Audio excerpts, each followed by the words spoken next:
私のような律者がたくさんいる。私、成し遂げられたのね。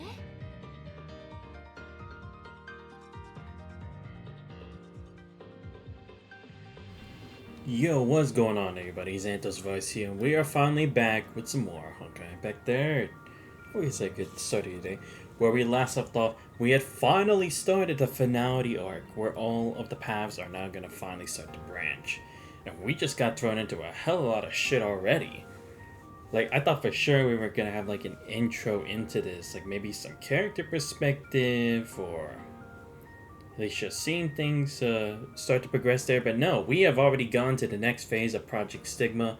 Started as a Zayla, had finally come to learn more as to what Project Stigma is going to do, thanks to the information we got from Jackal alongside Durando and Li Shishang. And we also have finally reunited the two long-held friends, May and Kiana. It was about time it happened, man. Like, seriously, I've been waiting for them to reunite. I'm glad it wasn't anything too crazy or something, you know? And right now, we are trying to get the girls back to the main universe, or back to their reality, so then we can actually put a stop to Kevin's plans before it's too late. Because again, it seems like it's the idea of like survival of the fittest. If you are capable of wielding a stigma, then you will survive in the new world. But for those not capable of it, they will be left behind and become the source of the new world. So it goes back to the concept of the ends justify the means, you know? And again, it's a very interesting topic that they kind of take here, because again, when you think about it, it is like the apocalypse, you know? It's hard to say what is morally right in the end, considering no matter what, you kind of are sacrificing something in the hopes of whichever path you decide to choose.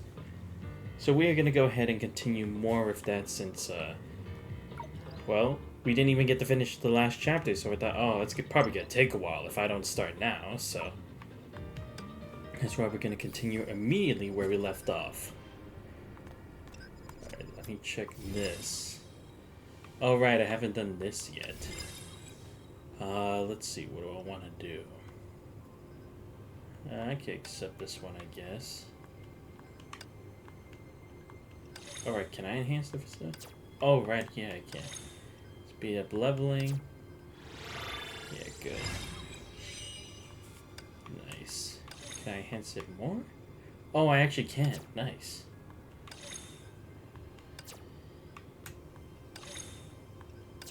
There we go. Alright, got it to level 3 finally. Can I actually get it to 4? No. Master terminal to level 4. Nope. Okay.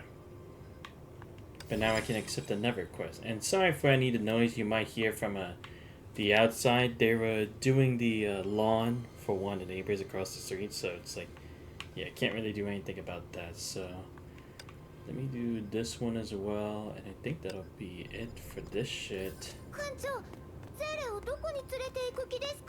But yeah, we had also reunited with the Hersher Sentience, who is now back into play here, surprisingly enough. Again, I'm assuming because Fu Hua is kind of incapacitated due to her conscience not being able to pull through like before, so...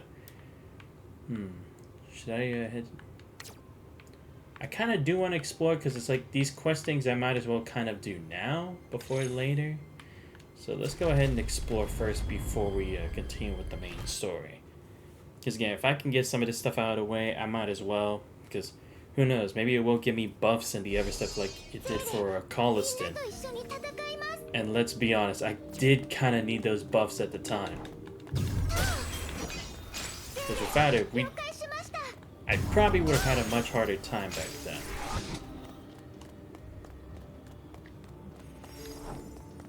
Okay, so let me just see if I can open this. Probably not.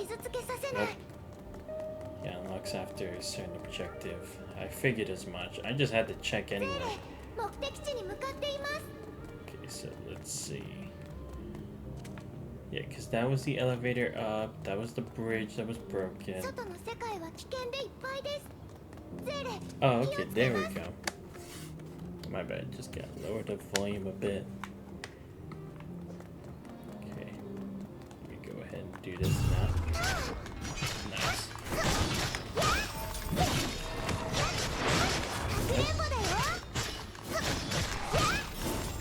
Surprisingly, he's not moving as fast, so lucky me, I guess.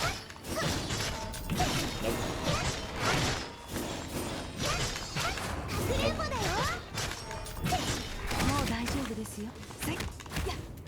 Okay, come on.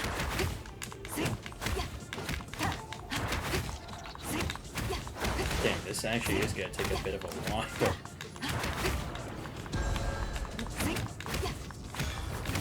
Nope.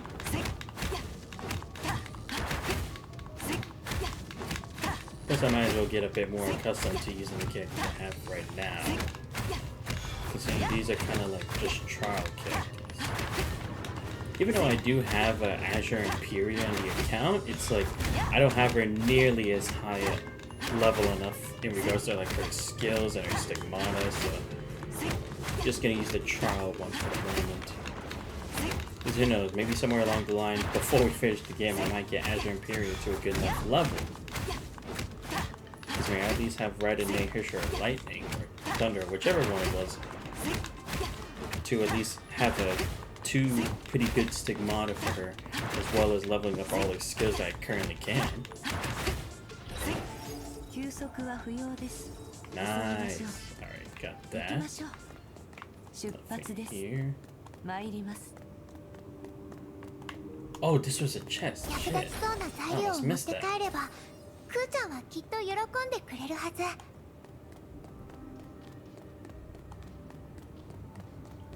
think this should be enough. Let's go ahead and check. I'm hoping it's enough. Oh, okay, so that's the core refinement. Okay, I was so confused for a second. Okay, so yeah, I can get this one and this one. Nice. Damn, not level 4 yet. I'm close, but no. How the heck do I get on this one?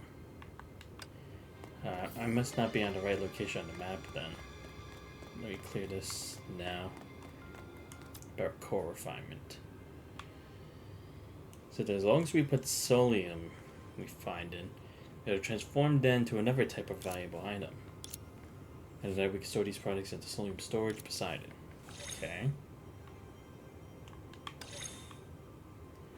Oh, okay, so it's like creating stronger sources. I see. Right. Okay. I get it. It's kind of like a conversion type of thing, like they have in what's it called? In Star Rail. It's not bad. I can get what the point of this would be, but maybe I'll have to do this on my own time.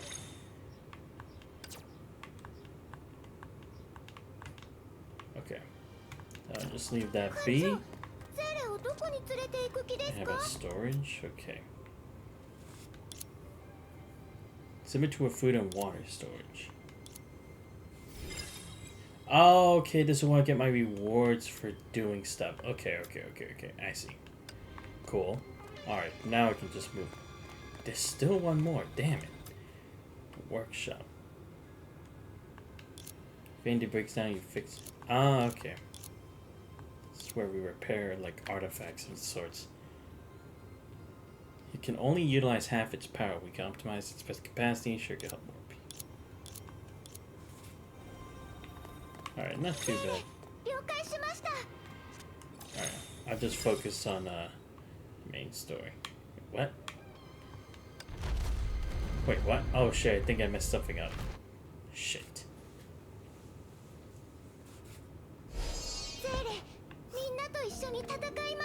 No. Get me back. I'm trying to do main story shit right now.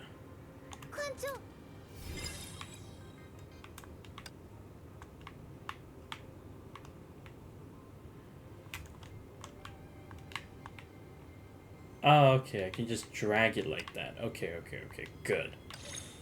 Because I was like, how do I scroll through it then?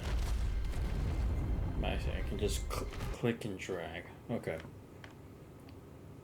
Because I tried all the other directional buttons, it didn't seem to do it. Okay, so now we're Kiana and gonna go help Dr. Maya send us back to our world, but she's gonna need the Hersha to Void's help, so.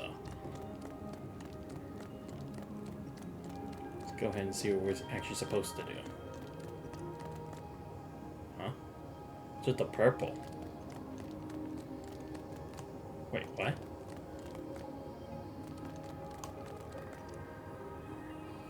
Oh, okay. Oh, okay, I'm supposed to hit down, okay.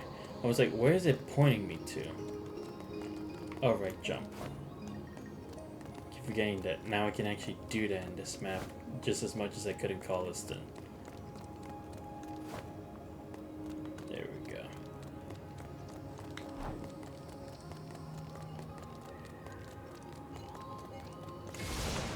And of course, it's never gonna be that simple. さっき話した通り、ここでは世界自体が随時消えること以外に崩壊の脅威とも向き合わなければならないの。メインではないけれど一つの挑戦ではあるわね。弱すぎ。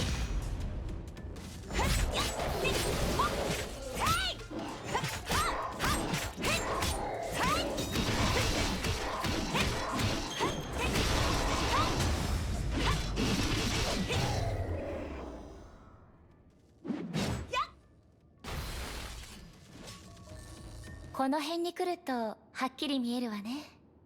これが終焉の律者よ。へえ、確かにすごいですね。Wait, what the heck? It's like a giant. But it's not fully constructed yet? ただここは世界の泡だからこの残骸に本物の終焉の力はない。 Oh, right. No, that's right. Okay, yeah. I forget, was this bubble universe where after it had already happened, or is it where it's still in the earlier stages? I think they were talking about. もし固有世界の終焉の律者が再び活動し始めたら残骸もそれから力を得るかもしれないわね。じゃあもし成婚計画が成就したら？あら、知らないの？成婚計画自体終焉の力が必要なの。でなければ。 Oh, it relies on the power of the very thing they're trying to stop?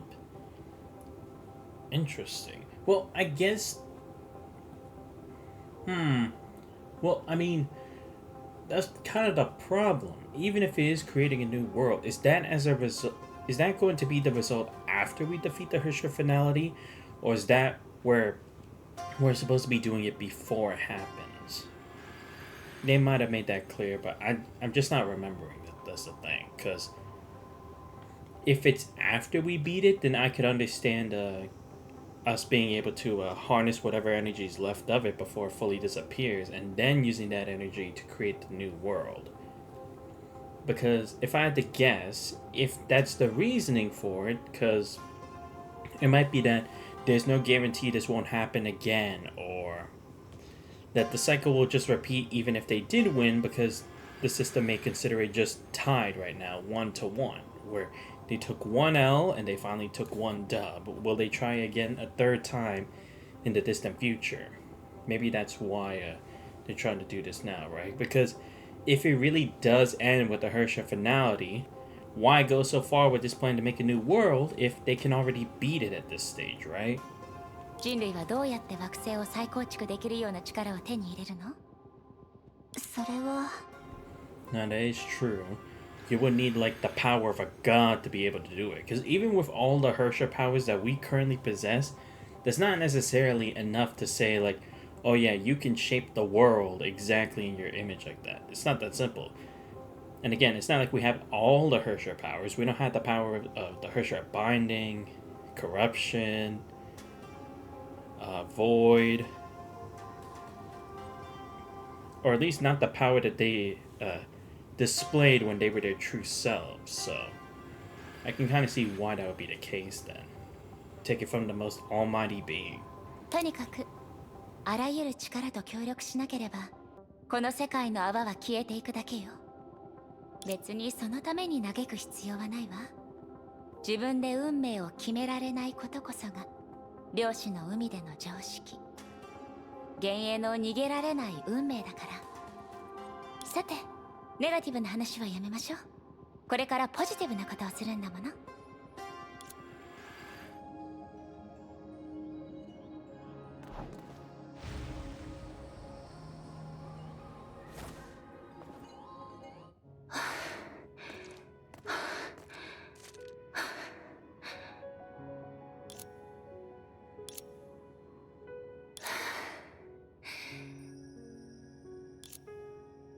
着いたわ。ちょっと少し歩いただけでしょ。もうすぐ死ぬ人間なんてそういうものなのよ。慣れてもらうしかないわね。そんなことより抜け毛が増えたことの方が気になるわ。さて、本題に戻りましょう。二人が私にとって必要不可欠な理由、その一部はここにある。Right, because this is a bubble universe that took place 50,000 years ago, right? So this should be around the time when the Honkai corruption is actually affecting her at this point. これは普通じゃない橋？ Right, finally getting back to this point. ええ、厳密に言うと世界の泡を虚数の抹消に再接続する。その計画にとって二人の存在は最初から必要ってわけじゃないの。最初の鍵は私の人工知能プロメテウス17号。今の私は計画の詳細を全部知ってるわけじゃない。けど彼女なら全ての実行方法を知ってる。Interesting. So that's what number 17... You tell me number 17 was capable of this? She doesn't know about all of it. Wait, so 17 wasn't an invention of hers? I had assumed it was. So if it's not a puppet for her, then who or what exactly is number 17? And where does sentience come into play? Like on the idea of constructing the bridge. Maybe it's because it's like she has the power regarding existences, or like kind of like the spiritual form of stuff, you know? Because even if Kiana could kind of bridge the two, it wouldn't necessarily like, or all she will really do is like open the space between the two, but to actually connect it, maybe the Hersher's sentience is what it's for. Combining both existences to actually have a physical form and not just a spiritual. あなた、自分が何て言ったのか分かってます？今の私は計画の詳細を全部知ってるわけじゃない。けど彼女なら全ての実行方法を知ってる。この世界の泡が完全停止する前に、私はあらゆる計画関連の知識を彼女の記憶体に保存しておいたの。ずっと続けてた癖みたいなものかしら。私がアイデアを出し、彼女が手配する。私たちはそうやって作業効率を上げてきたの。でもそれだけなら、今からその説明をしようと思ってたのよ。実際に近づくと少し危険かもしれないから。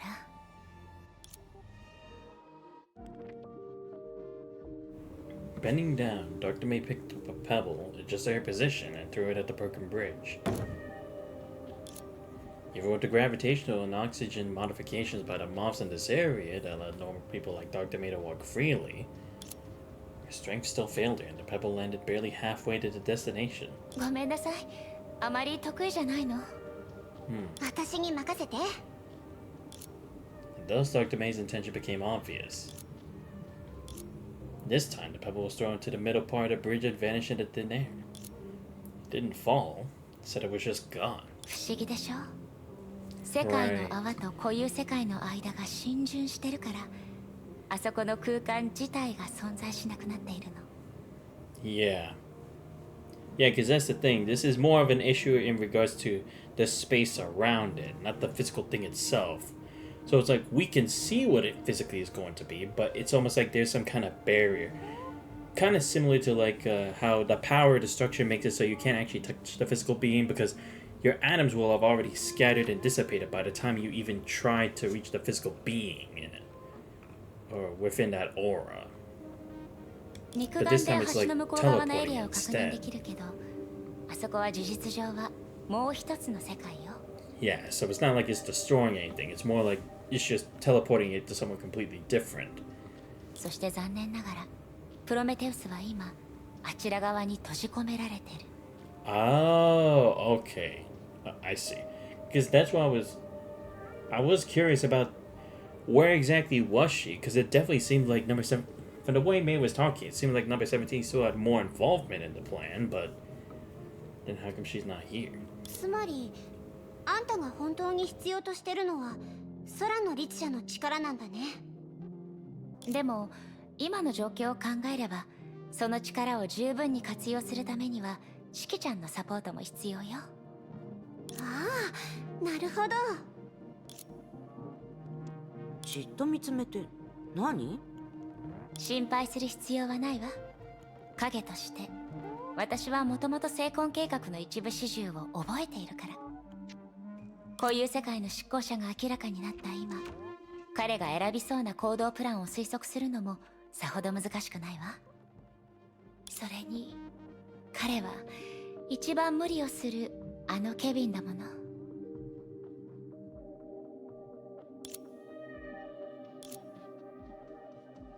Kiana couldn't help but feel sorry for Dr. May. But she always knew. She wasn't even qualified to empathize with either of the two. じゃあ博士はヨルムンガンドが今までしてきたことも推測できるの？例えば地球の今の状況とかは？それは難しいわね。こういう世界には世界の泡の視点からは知り得ない人やことがたくさんある。今のところ成婚計画はまだ可逆的なはずだとしか言えないわ。Yeah, that's the thing. It's like, even if she knows the plan, again, from what we hypothesized last time, it does seem like the factors could potentially be different from the present day. Especially with the whole bubble universe theory as well as play. Because then, again, it's like the butterfly effect. There could have been one thing that was different from the other, and it changed the entire course of history. So, it's not like she could guarantee exactly what moves would be put at play.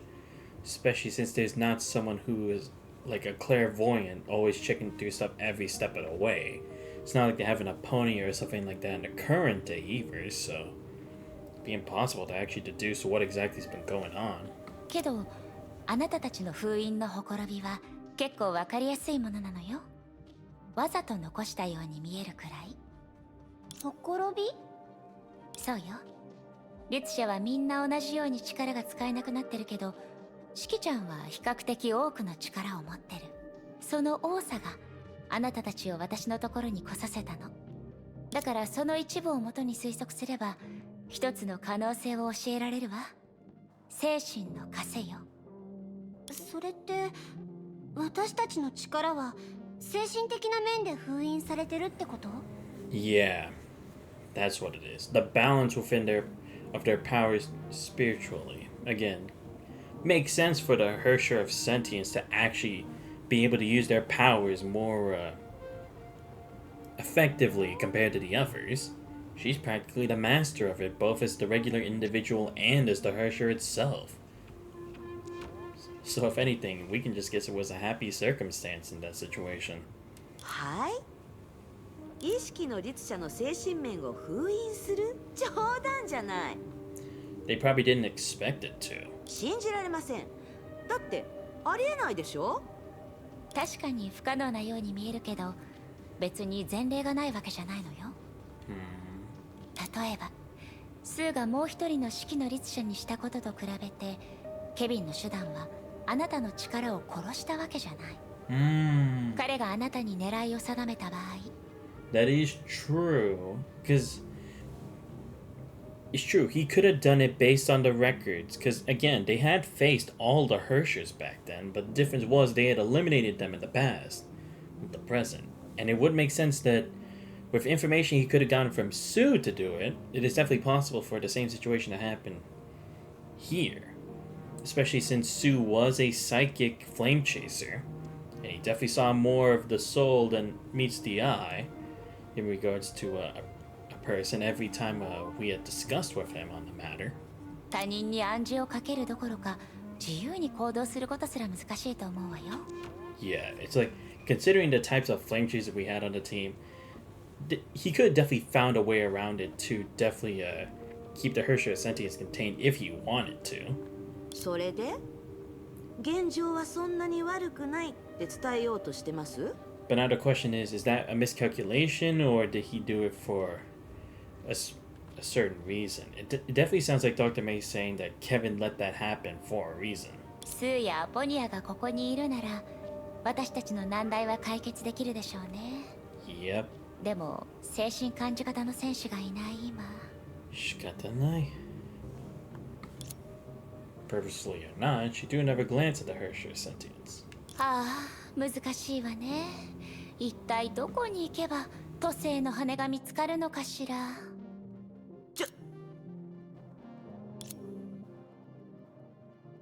The reverse psychology trick was just too obvious. わかりやすすぎない？彼女でもさすがに。 Nah, she's definitely gonna do it. She's not gonna let Fuhua take all the spotlight here. On this thought, she felt briefly relieved. However, the next instant, 嘘。 the mind space she once set foot in unfolded again. Without any sign, Kiana could still smell anger in the air. 待って、式の律者。メイ博士の話はまだ終わってないかもしれないよ。ほら。うるさい。カセだって言うなら今から打破してみせる。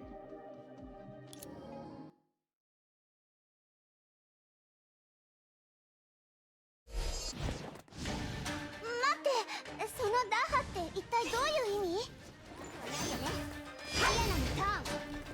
Oh my god, not again! I'm actually back in this fight? Great. I mean, to be fair, this was still a pretty cool fight that we had back then, too. Oh. Bitch. Yeah, come on. I remember this fight, at least. Oh, shit! Nice dash. Oh, shit. Oh, crap. I forgot that she uses the feathers. Just like Raven, but better. Nice try. Nope. Oh, shit. Damn it. I was stuck on that keyboard thing.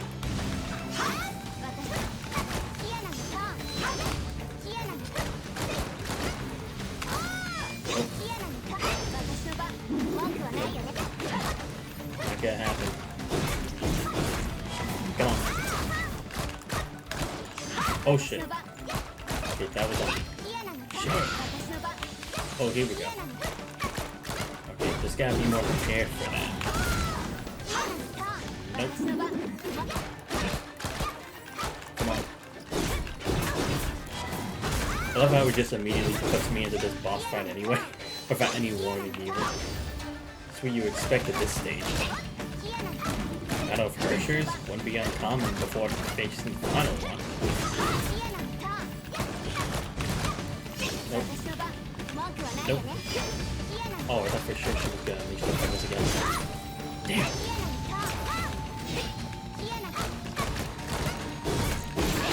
Oh, here we go. Yep. Oh shit. Shinkara.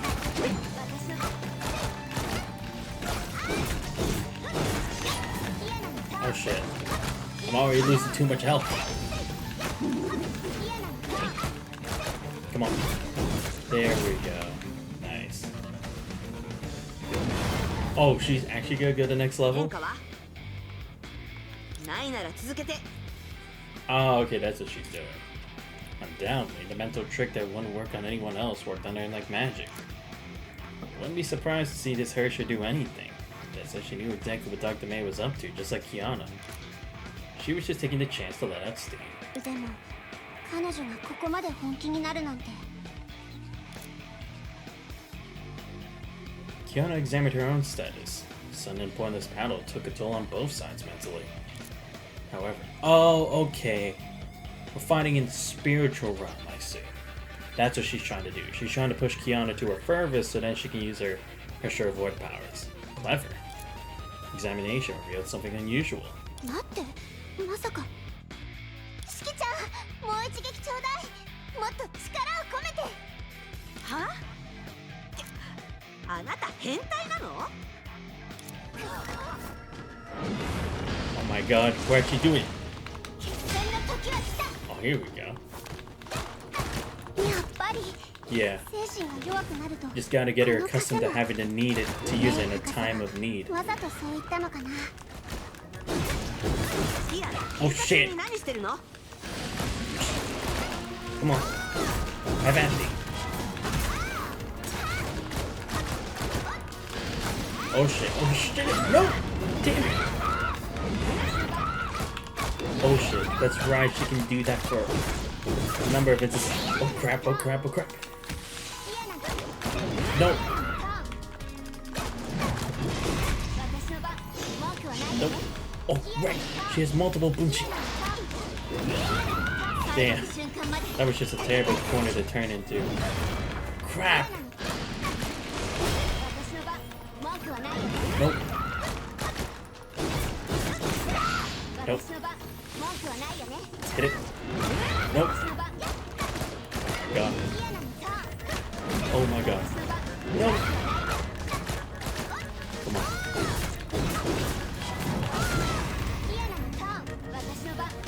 Nope. Nope. They can all only do one action. Nope. Not this time.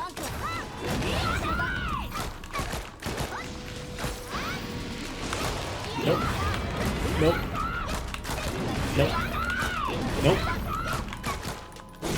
Here we go. Nice. Phew. 危ねえ。はいはい認めるよ。今はあんたの方がずっと強い。 Yeah, that was definitely tough. I had completely forgotten that she can actually swing that thing like more than once just to cave in the floor. She can do it multiple times. Cause like when I do like the simulated battles for getting BP on this, I completely forgot that I can just spam that shit as much as I want. 私の負けだよ。 Definitely was tough. ここから出よう。まだ大事な用事が残ってるから。分かったならそれでいい。待って、今が大事な用事でしょ？誰があなたと勝負すると言った？まあ、もしあの牧年人と一緒にかかってきたってボコボコにしてあげるけど。分かった。そこから動かないで。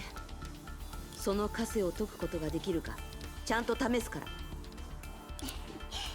多分その必要はないと思うよ。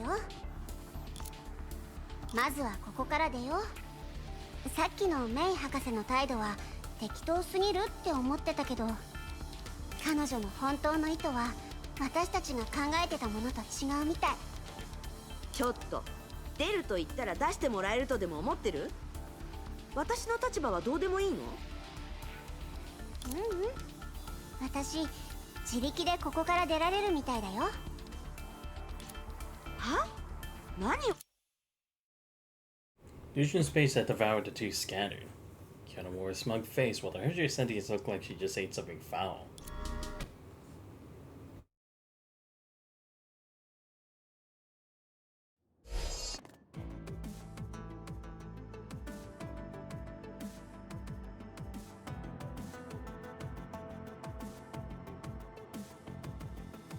あれ？メイ博士、もうここから離れたの？彼女のことはいいでしょう。ちゃんと説明して。今のどういう意味？簡単だよ。メイ博士は負けず嫌いなあんたを刺激したかったわけじゃない。私の枷を解いてもらおうとしたんだ。彼女の目的はあんたが私をボコボコにする、それだけだよ。あなた頭がおかしいんじゃ。いや違う、二人とも頭がおかしいとしか考えられない。私もまだ信じられないけど、ここは事実で説明してあげる。理屈はよくわからない。でも神なるもの、変化の極みなり。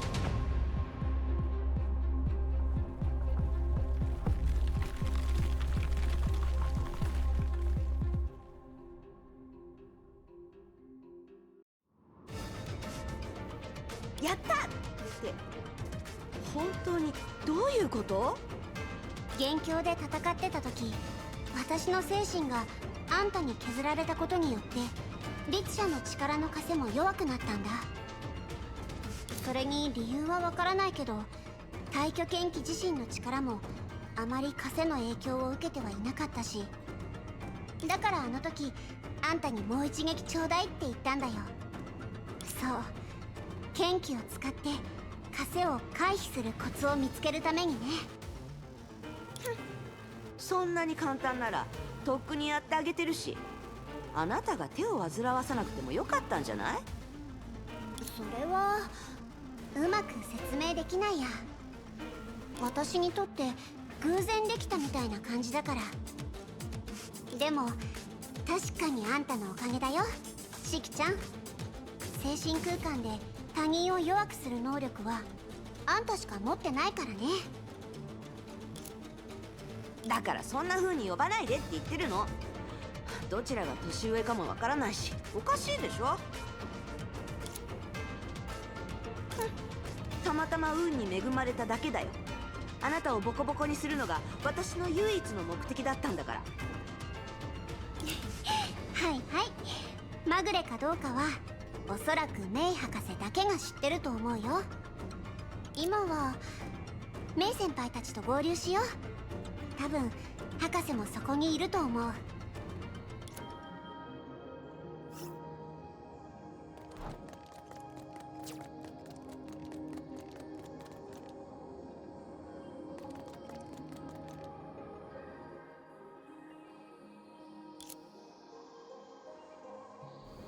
Curiously, despite her poor health, the satyr felt omnipresent in a natural way. She seemed so weak that even a breeze could knock her down. But it would also feel perfectly natural to see her standing in the freezing Arctic with only a thin layer on. どうやらおめでとうと言った方がいいみたい。仲間と合流しに行くのね。ちょっと一体どういうこと？最初からこうなるって分かってたんですか？なんて言えばいいのかしら。やってみてもいいんじゃないという気持ちだったのよ。精神面のコントロールに関する造形はそんなに深くないの。戒律を研究した経験があるだけだから。でもあなたたちにある信用に関しては、講義的に言えば私の発明だった。見極悪いけど今は大挙剣気という名前です。 Right, that's what they had called it initially in the previous age. I do remember there was a discussion about that. 名前は重要じゃないわ。あなたたちの剣気は戒律と同じソースを持ってる。結局メカニズム的にもう一つの精神の枷を解除することはできないけれど、互いに牽制するくらいなら余裕でしょうね。True. I get the point, because, again, the passage of time can kind of alter what the effects of the move is, depending on the wielder, their consciousness, their mental ability, physical capabilities, their limits. There's too many factors that play into it that wouldn't guarantee the exact same result. Plus, again, just because she knows it doesn't mean she would understand, like, how it actually works when it comes to the other physical factors of the individual. That's like trying to create a new spell for magic, but if you're not the one actually activating it, how would you exactly know the senses, the feel, and all those other factors that come into play when trying to chant such a thing? もちろんわざと刺激するような言葉を選んだのは一種の実験よ。最初が肝心ならいっそのこと戦闘中に精神を枷とともに消耗させればいい。体力面では少しデメリットがあるとはいえ、今見ると誰もが喜ぶ大当たりだった。そうよね。じゃあどうして？ Not sooner did her pride stop her from saying more than she parted her lips. どうして同じ方法で自身の制限を解除できなかったのか、そう聞きたいのよね。キアナが手加減したという可能性があるかもしれないわね。はい？冗談よ。証拠が十分じゃないもの。ただ予想だけならできるわ。おそらく律者コアがあなたの手元にないからかもしれないわね。でも博士はどうして直接教えてくれなかったの？無駄に怒ることになるから式の律者がかわいそうだよ。ちょっと何を言ってるの？別にかわいそうとかじゃないし、わけがわからない。もしかしたら自分のメンツの問題かもしれないわよ。いい結果が得られなくても責任を追及されることはない。そうでしょ？さて、冗談はここまでにしましょう。これから仲間たちと合流するのよね。でも今この先にある道に入ろうとするのはいささか気が早いわね。なぜなら誰かが私たちに隠れて特殊な方法で会話をしてるからよ。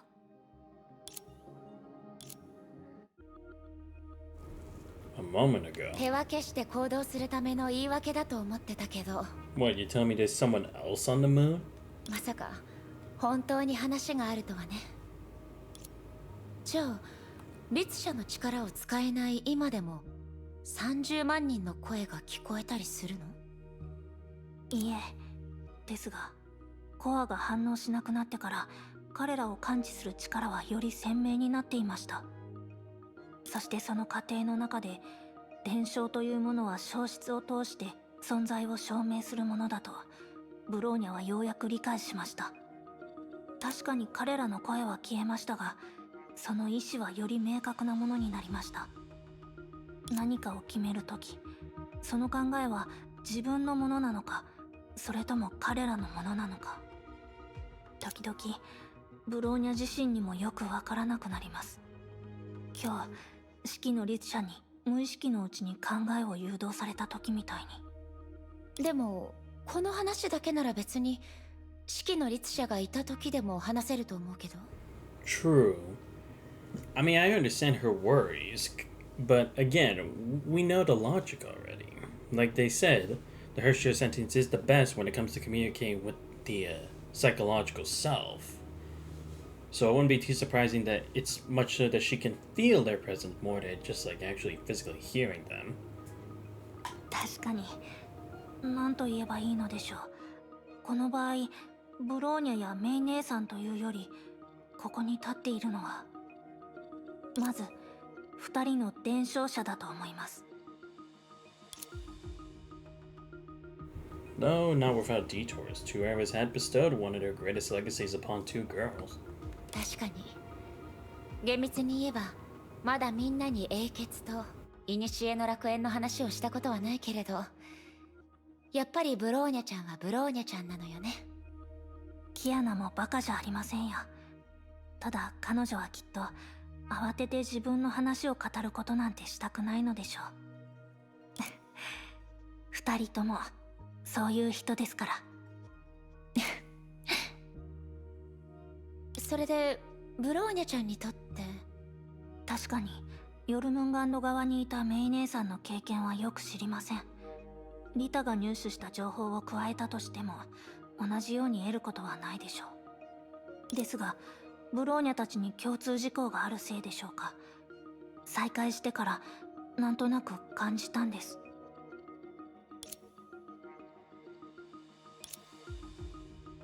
何らかの伝承を手にしたことによってメイ姉さんは以前と違って他人の犠牲を理解できるようになったみたいです。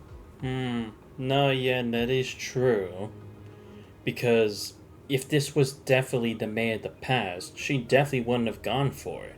I mean, that was the whole reason she had even joined World Serpent in the first place, so that Kiana wouldn't go on that path.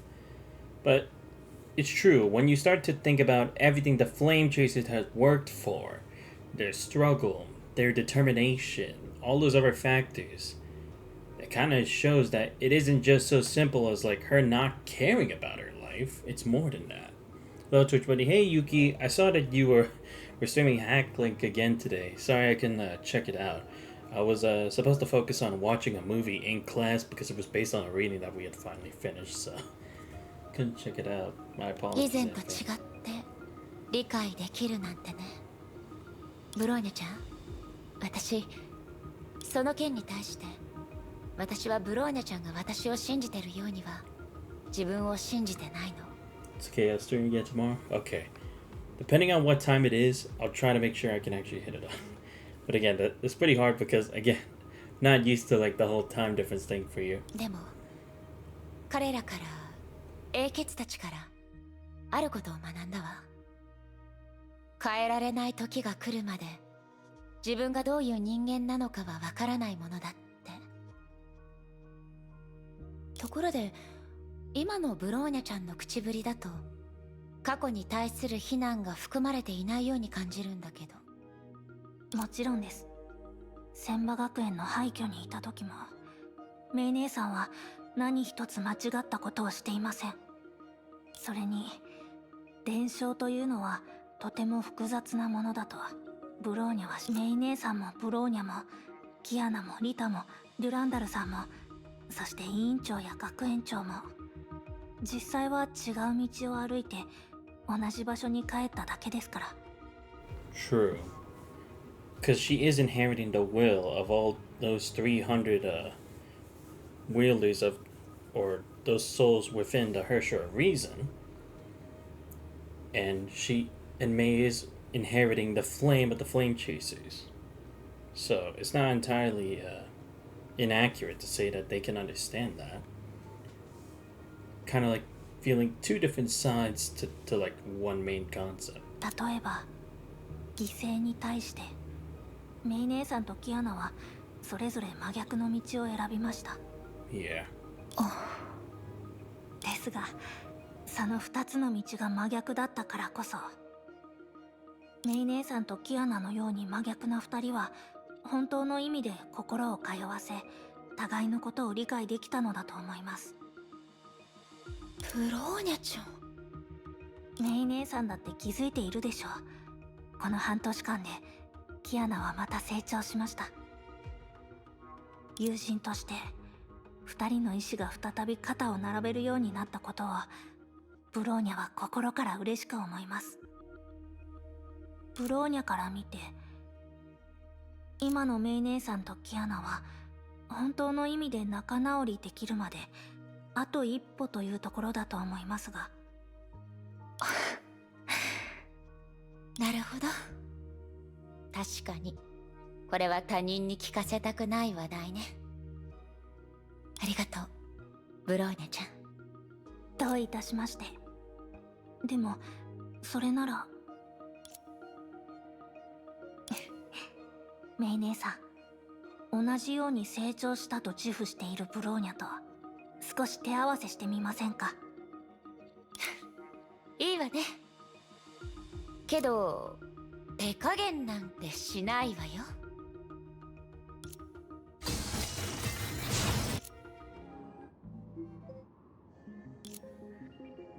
メイ先輩、ブローニャ、二人とも一体何をしてたの？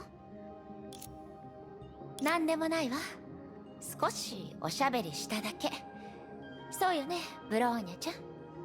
はい、嬉しくなったのでついメイ姉様と手合わせしてしまいました。キアナの方はどうでしたか？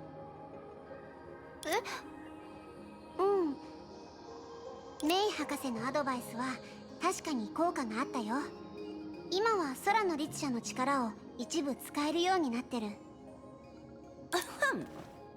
先に言っておくけど私のサポートのおかげだよ。四季の律者がサポートしてくれたおかげで向こうの世界へとつながっている通路を修復できたんだ。なんだか物足りない。こう話すべきだよ。偉大なる四季の律者様がサポートしてくれたおかげ。分かったわ。それ以上言わなくても大丈夫よ。状況はもう把握したから。じゃあもう出発してもいいのよね？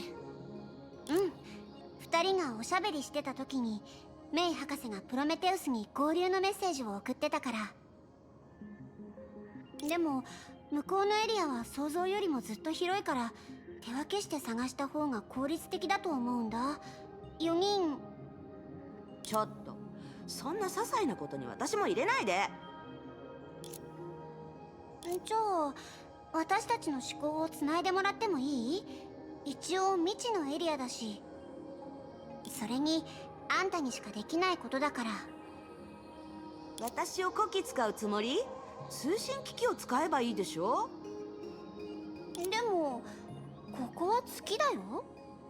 月にいたって力の安売りはしないよ。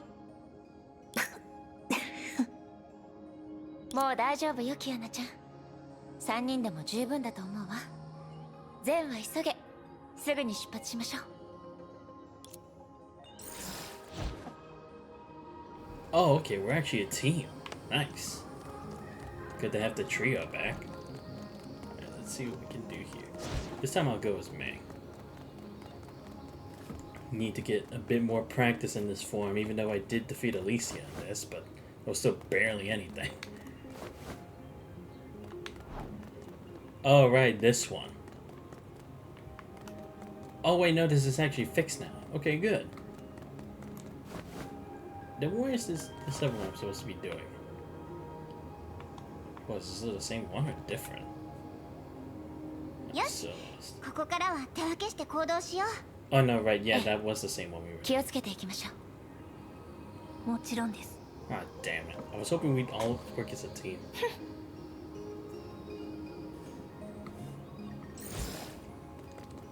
Alright, fine. Wait, we're supposed to look for Prometheus? I thought Dr. May had her. Ah, whatever. Of course, it's never this お simple, か is it? しい。これは人が作った兵器のはず。 Yeah, seriously, why are these things even 他人の here? 接近を阻止してるのかな。キアナのターン。 But does this world still have the Hersher of corruption? I'd be pissed if it was. We just had Alicia finish it off last time. I don't want to deal with the one that passed.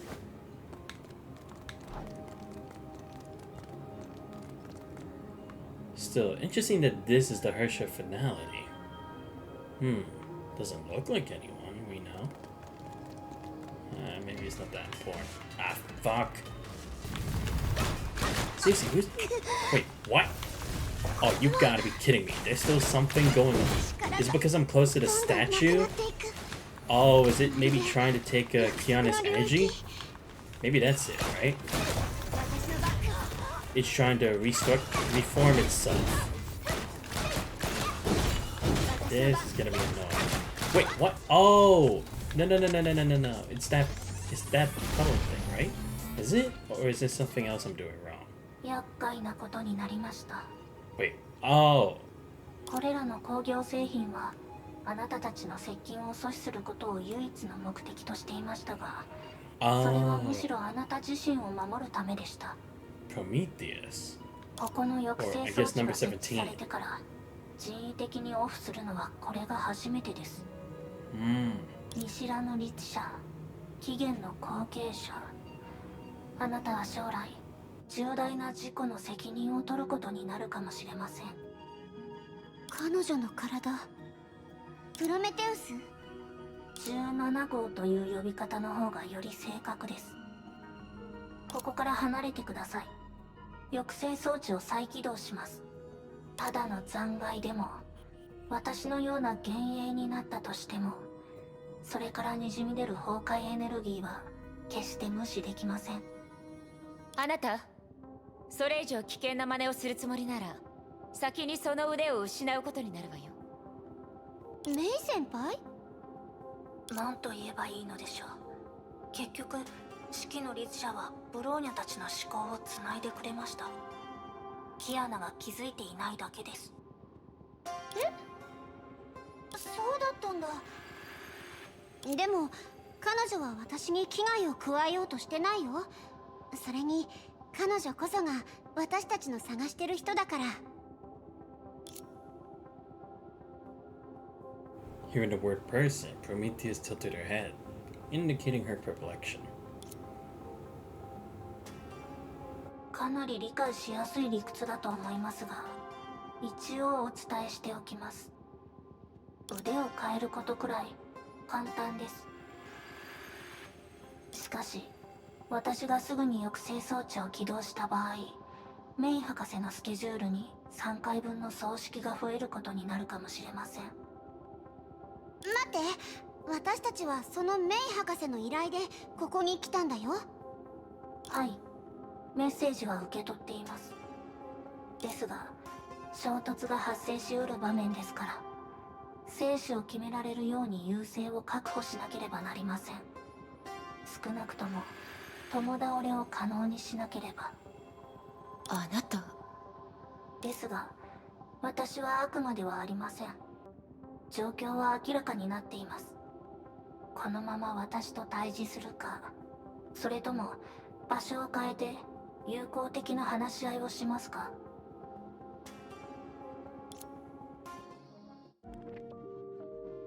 The conclusion was な obvious. るほど。メイ博士はすでにあなたたちに彼女の考えを説明してたのですね。つまりいわゆる世界の泡を虚数の末梢に再接続することについて聞きたいと。うん、メイ博士はできるはずだって確信してた。でも具体的な技術の詳細は把握してないんだって。ほとんどの知識は私が記録しているからですか。そうだよ。はあ、また似たような言い訳ですか。言い訳？彼女は時間をかけて説明したくないことがあると似たような言い訳をして私の方に押し付けるんです。数えてみましたがこれで4021回目です。つまり結論を言えばそういった協力関係は本当に存在しているんですね。皆さんの気持ちを考慮せず答えるならはい。本題に戻りましょう。簡単に言うと、そうですね、こういう風に説明しましょう。私たちは漁師の海の開拓を行った時に想定外の何かを見つけました。それと虚数空間の間にある潜在的なつながりによって繰り込みが可能になります。何かって？巨樹の残骸の一種です。巨樹の残骸のことはわかりますか？巨樹の残骸、ニヒリズムとかのことかし Ah, ら。 not that shit 以前 again. 倒したことがある敵なんだけど。 Of course. いいですね。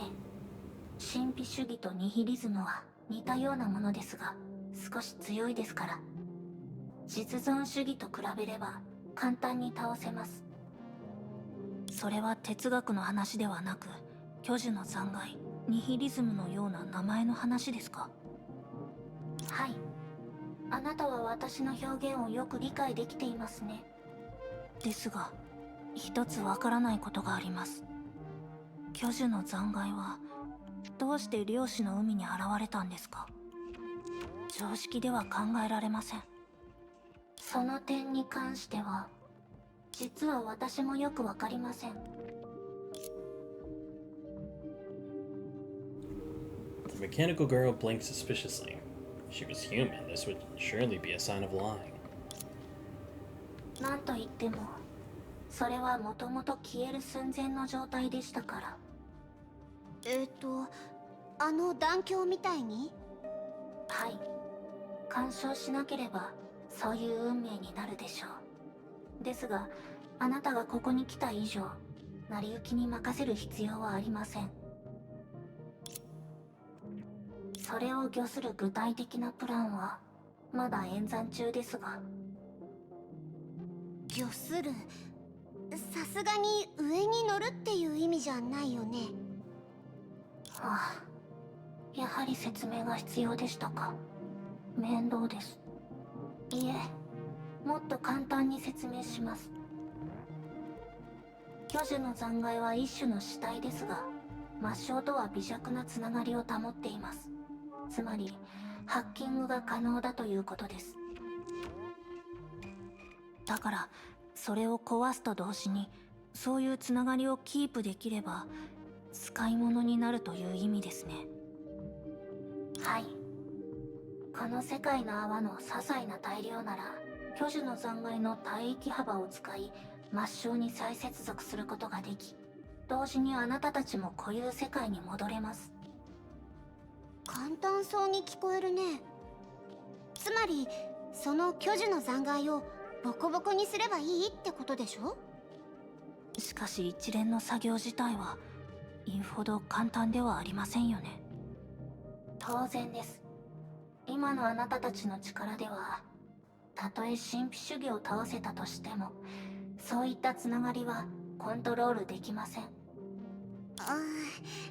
やってみないとわからないんじゃない？焦らないでください。十分に準備をすれば解決できない問題はありません。適度な悲観はむしろ一種の先見の明になる。これはメイ博士が私に入力した一つ目の常識で非常に有効です。その常識から考えればあなたたちがこれからすべきことは私が指揮を取った方がより穏当だと思います。異議はありますか？メイ先輩とブローニャはどう思う？私たちは問題を解決するためにここにやってきた。それなら合意に従ってもいいんじゃないかしら。よろしい。では空の律者の力を持つ者、巨樹の残骸を復活させる方法を後ほどじっくり教えてあげましょう。あの断境を修復した時と同じようにそれの完全な姿を私たちのいる空間に再現するのです。さらにもう一つ、繰り込みの技術を覚えて例のつながりを保存しそれを利用して目的を果たす必要があります。どうかしたの？こうして一気に話しても少しくどいですよね。さっさと行動してしまいましょう。大丈夫なの？大丈夫です。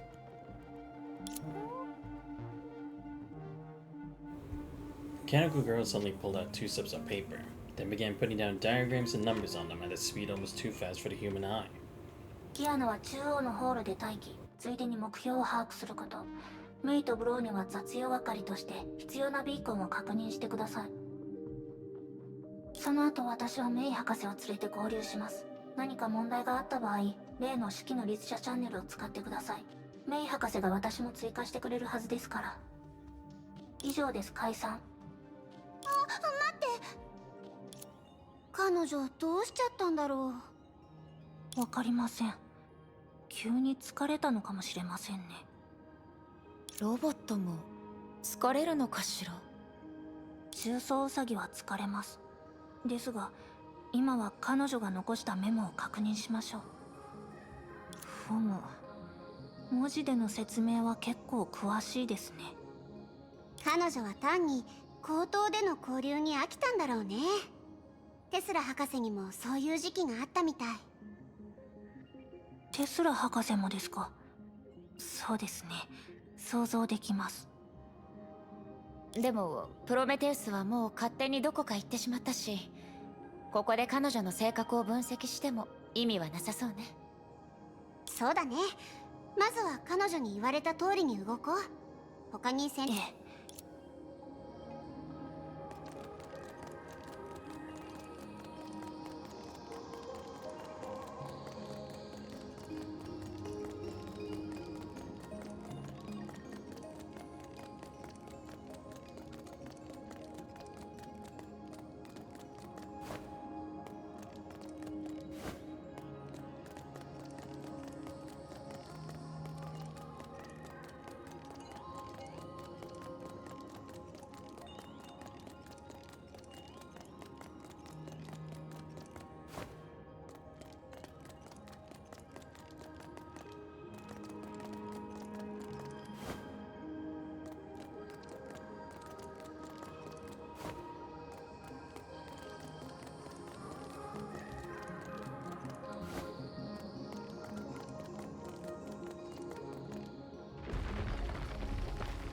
Oh, it was gonna take me up. I was about to be like, what's the point of having it descend?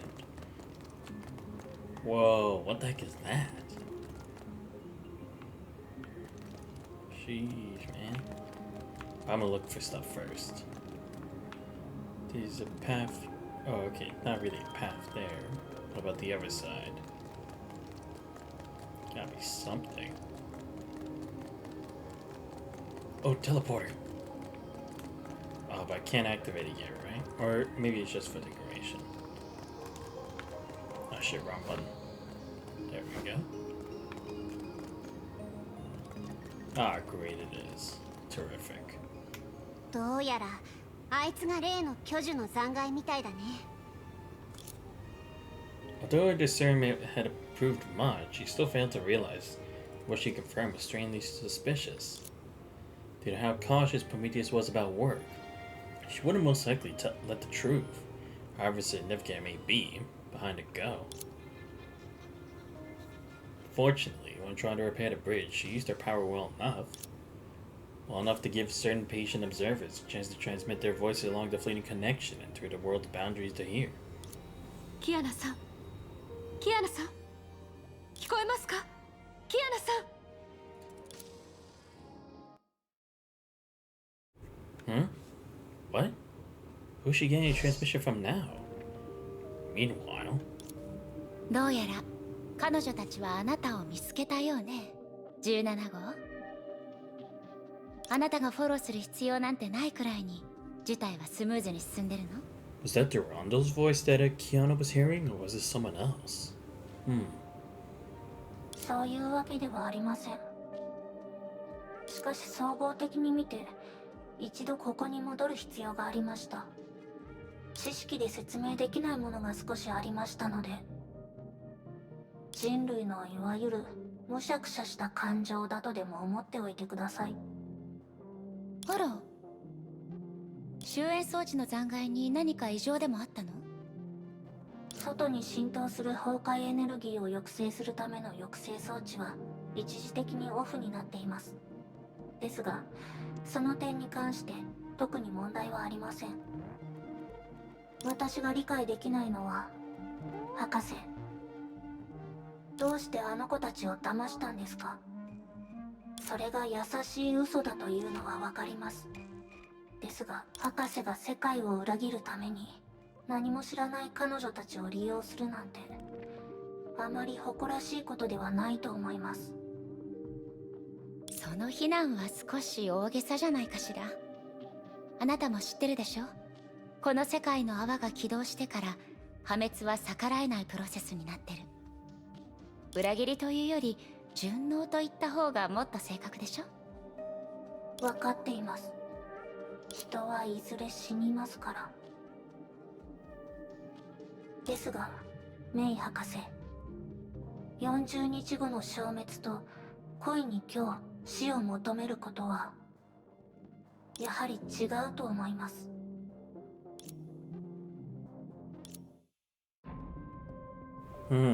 What is that supposed to mean? Amid the barren lands, a man sat quietly. A man that would not be overlooked in any situation, or a savior. The power that could wipe away the world lay by his feet meekly. Yet without that power, should he be described as empty? What? What's Fuqua doing with Kevin? 僕がここにいることを知っていたのか、フア。 What? Is this the present? スーが何気なく教えてくれました。 Or is this the... No, this has to be the present, right? This can't be the past.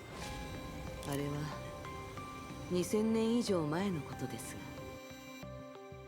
が、私たちがそれぞれ先行者として使命を果たしていた頃、あなたはある会議を欠席しました。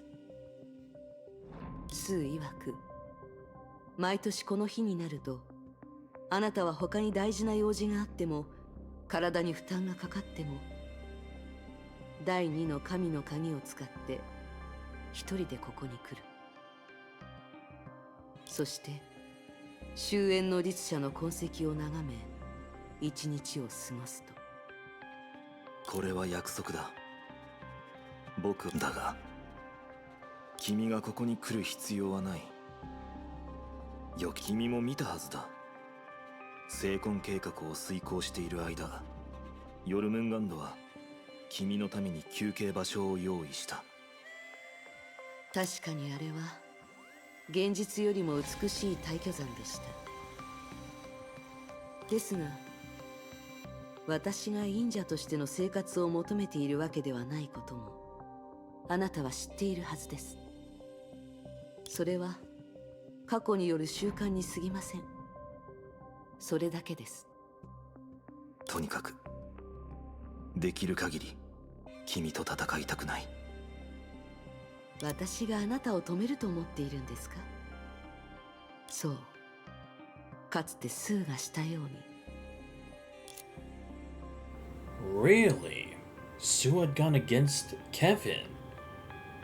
Interesting. I kind of assumed, based on the way things were going, that he had agreed with the plan. Well, maybe agreed isn't necessarily the right phrase. More like he was indifferent to it.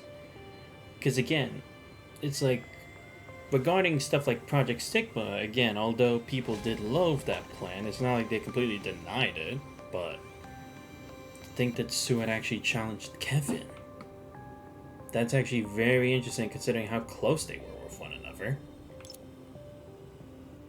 So these are the remains of the final Hersher. Interesting. Was he been making sure that like he always had there's time and that like nothing's changed before it resurrects itself, or is it something more to it? Had they not fought together, he might have thought she was making a psychological move. But the two standing there were the last humans that lived through two eras. They had the longest life and the oldest memory. Yet except the vast barrenness, they managed to save nothing as he saw it. 不破、古の楽園はもう存在しない。どうやら私はかつての私たちにとって大事なものを忘れてしまっているようです。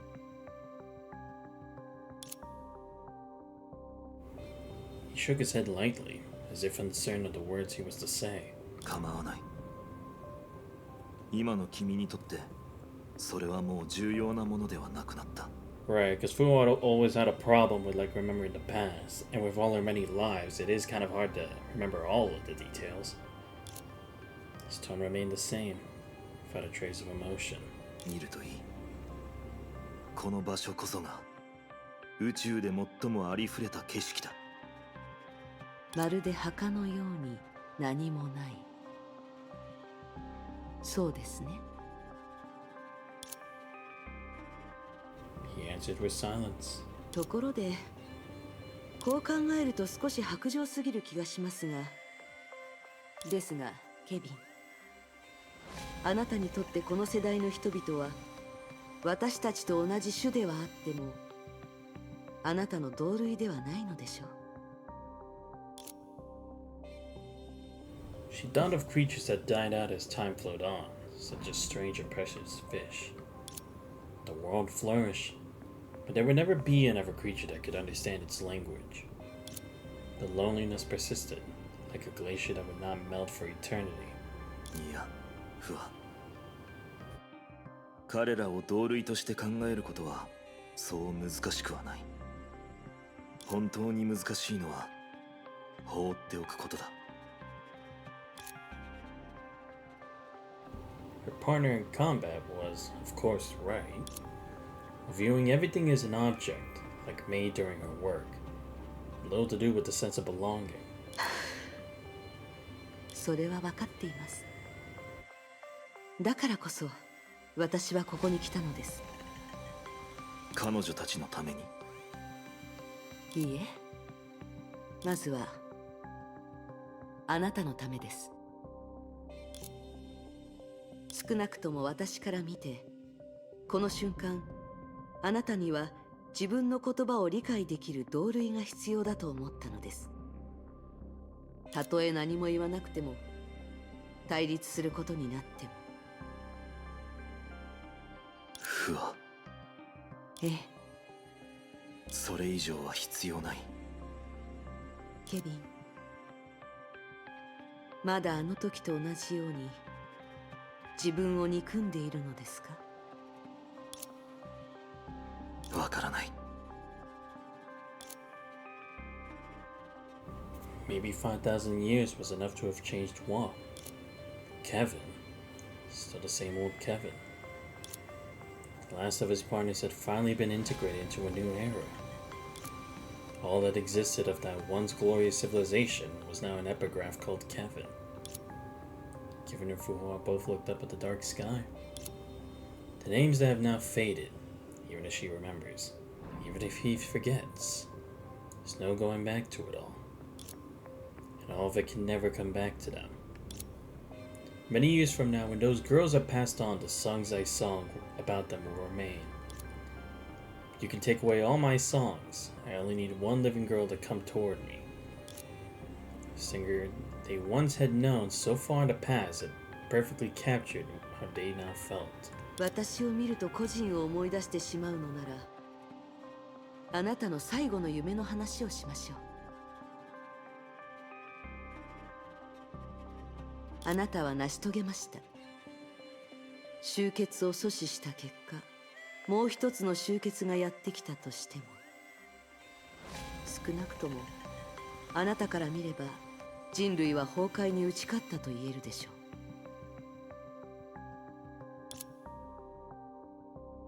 う。いや、その件はまあいい。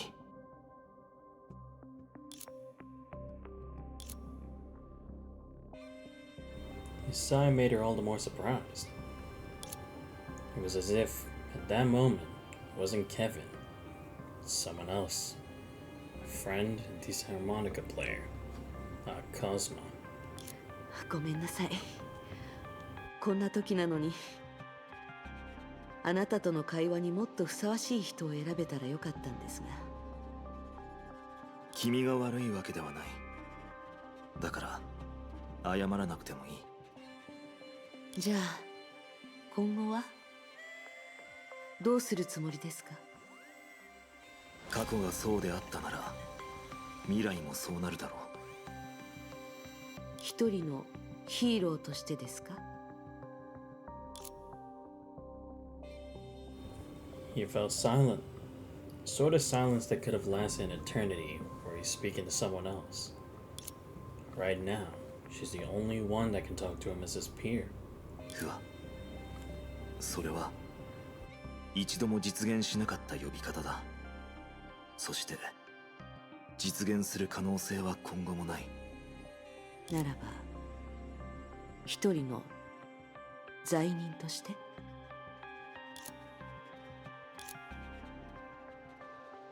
Silence followed, but it wasn't hesitation, but more inevitability. わかりました。だから今のあなたはこんなにも脆く寂しく、そして Juan took 2 steps forward, moving with a proud stance, lowered her head, saw his expression for the first time. ケビン、あなたは自分の骨をうずめる場所を探している。そう。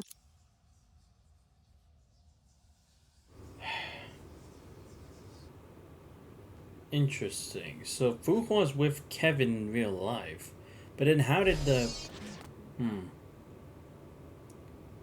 But actually, now that I think about it, again, probably like Kevin had talked, or what they were talking about before, like Dr. May. Kevin possibly could have separated the Hershara sentience into the bubble universe as a separate entity. Because as long as they're not separated in reality, they should be fine, right? If anything, it's probably like they have a very, very thin connection with one another compared to before. And because of the Hershara sentience not wanting to build a stronger connection with her original self, or Fuhua, it wouldn't matter anyway. She would just think she's inhabiting the Everone. Or even that it wouldn't matter to her that she doesn't feel Fuhua on the other side. So I guess that actually makes sense as to why she's there. No, but I kind of understand what Kevin's like I can understand what they're trying to like paint him as, right? Again, kind of like a fallen hero. It reminds me, I don't remember what the name of the anime was, but the setting was that the hero and his group had failed to beat the Demon Lord, and now the Demon Lord has taken over the world, and they're trying to fight a way back to then stop him again. I don't remember what the name of the series was, but I remember hearing about it before. But this kind of reminds me of the same thing, right? Because in the end, they had failed to save humanity back then, but what he's going to do isn't going to be what he had hoped it would be. He's not going to be able to save everyone. In fact, he's going to be cutting off, like, who knows, maybe like half the people he's supposed to be saving. But that makes sense as to why he can't call himself a hero, right? Because a hero, as depicted through fantasy or cartoons, they help everybody. They're always there to save the day. They're everybody's hero, but he can't ever see himself as that. Because it'll be like both in the past and now the present, he'll have failed to save everyone that he could help. But again, it's like when you reach that point, can you really blame him? Because he's fighting all this by himself. He doesn't have the other flame chasers to back him up. He doesn't have reinforcements. He doesn't have a guaranteed hope from the past that will miraculously help him in the present. He doesn't have that. He's had to struggle like this all on his own for thousands of years. She met her only hours ago. The girl vividly remembered that she just came to the training ground and waved hello to her. And then, the world spun. In an instant, she found herself on the moon and alone. She could not navigate her spatial artifact Subaru, but only managed to confirm her adjutant was alive by a weak signal. The bubble universe inside her was still intact. Oh, okay, so we're going back to Durandal, okay. However, any beings outside them became a mystery to her. Which is exactly the reason why, when the Ever repaired that broken bridge across space-time, she immediately captured the vital signal and established this miraculous connection with her. Oh, that's right, yes, because her artifact Sumeru can connect with the bubble universe. Right, okay. I was kind of thinking it had something to do with that, but I was like, wait, what exactly happened? Right. They were going to use the artifact in that other space to try to build connection with the real world. No, this is no miracle. She is her younger sister, even if they were separated. 以上、私たちは月に閉じ込められ、地球は生婚計画によって組み替えられているようです。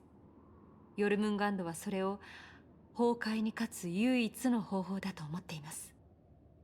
キアナさんたちは漁師の海でどうしていたんですか？いろいろあって、メイ先輩、ブローニャ、四季の律者と私は月の世界の泡っぽいところで全文明のメイ博士とロボットのプロメテウスと出会ったんだ。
メイ博士曰く、その世界の泡を虚数の抹消に再接続する作業を手伝えば、私たちも固有世界に戻れるんだって。そしてその計画の一部として、キアナさんは空の律者の力を使って皆さんのいる世界の泡で橋を修復した。そうですよね。うん。あれ、私たちがしたことってそっちから観測できるの？いいえ。ですが先ほど量子の海を突き抜けた空間の力が奇跡のようにこちら側にあった異常な状態の橋を直したのです。Yeah, I'd assumed as much considering they're trying to connect that bubble universe to this world, so it probably would still affect the real world anyway. So yeah, it is what I had thought. Okay, good. At least we're starting to establish that. That's actually working. その剣がキアナさんの手によるものなら、私たちが空間上では互いに重なり合っていて相対の状態にあるということを証明できます。つまり三次元的な感覚で言えば、私たちは月の同じエリアにいるはずです。じゃあメイ博士の計画が成功する可能性は高いってことだよね。だって空間的には距離はそんなに離れてないし。油断は禁物です。世界の泡を虚数の抹消に再接続するときに本当の鍵となるのはアンカーポイント自身の安定性です。アンカーポイント？何それ？アンカーポイントとは世界の泡と他の空間を接続するための反転起点のことです。例を挙げると、私の体内にある世界の泡のアンカーポイントは私自身にあります。キアナさんの記憶空間がキアナさん自身の律者コアに固定されるのと同じように。なのでそちら側のメイ博士も現実世界の何かを必要としているはずです。I see. There needs to be an actual physical connection between whatever the anchor is and both worlds. And again, like she said, the existence of Durandal has a strong connection both to Sumeru and the real world. So now, what's going to be Kiana's link to the bubble universe? Considering the Hersha core is more connected to the real world. Yeah, that's true. How exactly would you define it? Would you define it as like another Hersher? Would you define it with maybe someone else that costs a lot of blood here? No, but the only one would be Kevin, but he should be in the cryogenic pod at the moment, right? Or would he be in the Sea of Quanta here? Not exactly sure where Project Stigma is or what phase it's in currently in this bubble universe. まさかそれが例の橋なのでしょうか。I doubt it'd be that simple as a mere bridge, but who knows? 博士はそんな話全然してなかった。True. Why didn't she, though? Isn't that supposed to be the most important point? Because without it, there's no way to connect the two worlds. So why hasn't she said anything about it? Or does she plan on having something else be the anchor instead and just needed Kiana to amplify the chances of her theory working? 私たちが断橋を修復したのは向こう側にいるプロメテウスに連絡するためだし、残りの作業は巨樹の残骸を活性化させるための準備だよ。その後、私たちは巨樹の残骸と魔性の間にあるつながりを奪って、それを利用して現実世界に戻る。その一方で、この世界の泡も生まれ変わるんだ。But can a workaround like that really work? And how exactly does that build a connection between the two anyway? I think that's probably what Durando's probably trying to think, right? Like, is this really the right answer, or is this a different objective? Because I think this goes back to what Prometheus was saying about the white lie that Dr. May was talking about. Whatever she plans to use as an anchor instead probably isn't to the best intentions, or maybe it's not exactly what we want it to be, but it's like, it's inevitable. それが私たちが前に実現させた繰り込みの技術に基づいた計画なんだって。それはどうしたの？何かおかしなところでもあった？世界の泡自身にとってそれはそもそも不自然なことだからなのです。あんたは？シュレーディンガー博士からの通信です。彼女はアインシュタイン博士とテスラ博士の友人です。こんにちは博士。でも博士が言ったことって一体？その方法で世界の泡に神聖を与えられるとは限らないなのです。むしろかなりの確率で世界の泡をより早く破滅させてしまうかもしれないなのです。Could this be what Prometheus meant by like betraying the world or kind of like threatening it, right? Because there's the higher chance of it failing. アンカーポイントは反転起点であると同時に世界の泡のエネルギーの流れをコントロールし、存在が虚数側の本流に流されないようにすることができるなのです。Oh, okay. So if we don't have both a strong anchor and a sustainable portal to keep the link from actually interrupting with the environment as a whole, then it could be pretty risky to actually do it, because again it disrupts the entire existence of that universe, because in the end it is a bubble universe. It's smaller by, we learned this theory before in the last stream, that the smaller it is, the more concentrated it is at certain points, in which by negatively affecting those it can be disastrous, but by how larger it is, there's a lot less to it. Am I remembering it correctly, or was it the other way around? But anyway, I see why that could be an issue. ですが、繰り込みは虚数空間自体に対しての行為なのです。例えるなら、それは綱渡りに使われる綱なのです。綱渡りで羊の群れを崖の向こうに移動させられると思うなのですか？それは何か隠し事をしていないか、メイ博士に聞くべきかもしれません。全文明の人にもそれぞれの立場があります。簡単に信頼できるような協力関係を結べたと勝手に思わない方がいいでしょう。Again, I don't think it's like necessarily she's evil, but she definitely doesn't want us to know something regarding the process. Because again, if it was about lying to us about getting us back to our own world, I'm pretty sure the Hersher sentience maybe would have been able to sense something.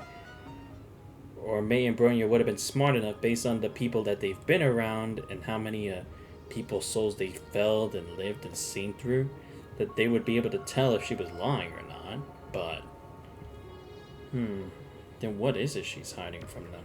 ですが別の角度から考えれば、相手が必ず敵意を持っているとは限りません。Yeah. おそらく教えられない事情があるのでしょう。何はともあれ、安全のため相手に真相を聞く必要があると思います。とにかく気をつけてください。わかった。慎重に行動するよ。はい。相手に計画の経緯を聞き出せるならそれが一番なのです。もちろんこちらもネガティブな結果に備えて対応策を考えておくなのです。ライデン・メイさんに意見を求めたら、きっと彼女も私と同じように全文明のヒーローが本当の意味で悪人になるとは思えないと言うでしょう。ですがそれはみんなが深さんのように付き合いやすい方だという意味ではありません。その意味はわかりますよね。Oh, we know that for a fact. That is a very valid point. メイ先輩は経験したことを少し教えてくれたよ。でもそれよりありがとう、デュランダル。もし最終的にみんなと合流できたら、きっと長い挑戦が私たちを待っているんだよね。ええ。何せあれは成婚計画ですから。気をつけてください、キアナさん。あんたもね、デュランダル。メイ博士、プロメテウス、本当に何かを隠してるのかな。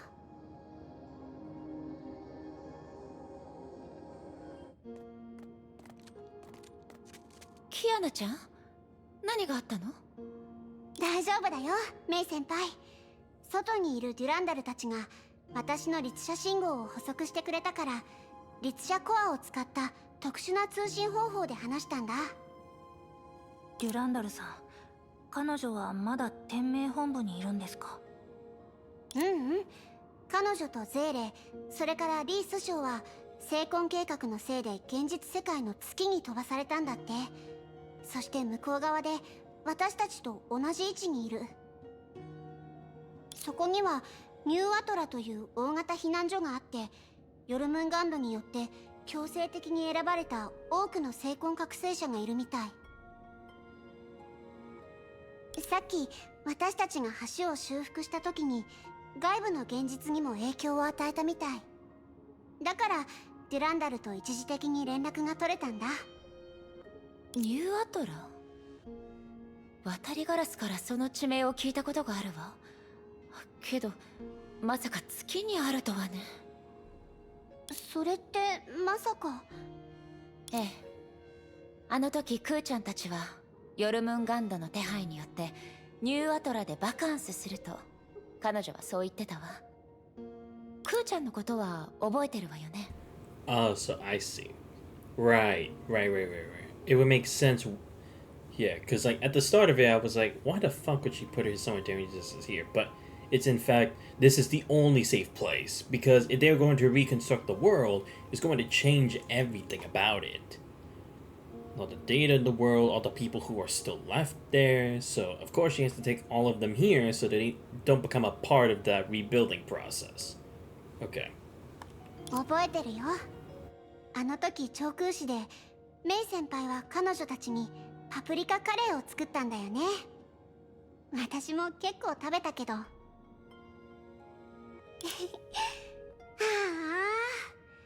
あ、あの頃はバカなことをたくさんしたな。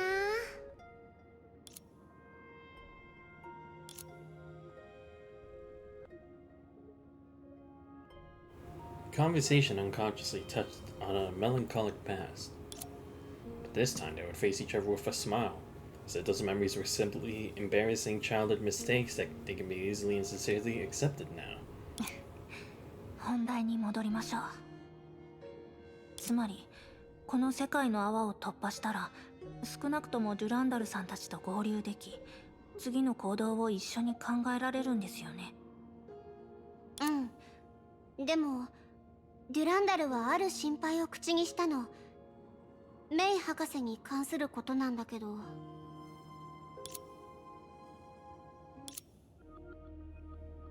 Kiana told the other two about Durandal and Schrodinger's surmise that Dr. May was hiding something. それはそんな彼女が不審に思うのなら、ブローニャたちはメイ博士にちゃんと聞く必要があると思います。ところで四季の律者は？彼女はまだメイ博士のところにいるんじゃないかしら。少なくともまだ彼女には今のことを教えてないわ。それなら後で面白い場面が見られるかもしれませんね。それって四季の律者がそういう疑念を知った後の反応のこと？もちろんです。彼女は誰かに騙されるのが大嫌いですから。Yeah, ain't that the truth? 確かにそうだね。If anything, I feel like her curiosity towards inner May's or Dr. May's inner workings are probably more significant to her. でもなんとなく彼女はメイ博士に複雑な感情を抱いてる気がする。委員長がまだ火を追う13英傑だった頃、メイ博士は火を追うがの実質的なリーダーだった。きっと四季の律者にとっても博士は昔馴染みのはずよ。そう言われてみれば、メイ博士は彼女のことをよく理解してるみたいです。ですが、そんなメイ博士が彼女に、そしてブローニャたちに隠し事をしてるなら。多分私欲とは関係なく悲しい事情があるのかもしれないね。なんとなく彼女の答えも予想できる気がする。とにかく今は彼女に真実を聞きに行きましょう。Oh, okay, I'm just going. I thought for sure it would be like I actually have to do something here first. I want to see what this actually is. Is this like a portal or something? I kind of can't tell. 前に進もう。 Well, why is this even here in the first place, though? わかった Like, if the Hersha finality's over there, what's this supposed to be? わかった。 Yeah, it could just be some kind of altar, but I don't think it's anything that simple. Whatever. I might be thinking too much into this. 前に進もう。 Alright. Yep. Take me back down. わかった。前に進も Oh, う。 I can't descend. Okay. 前に進もう。 Let's go ahead and see what's going on. Ah, great. Wait, what? Oh, I'm actually finding this one. Oh, okay, so it's not meant to be like advantage over here. Okay. Well, still, I can get rid of the garbage easy.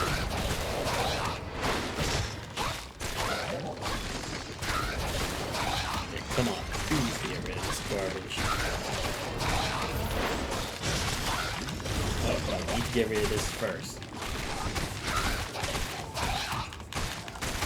Oh, shit. Yeah, not today, bitch. Here we go. 力を受け入れなさい。ゼロ。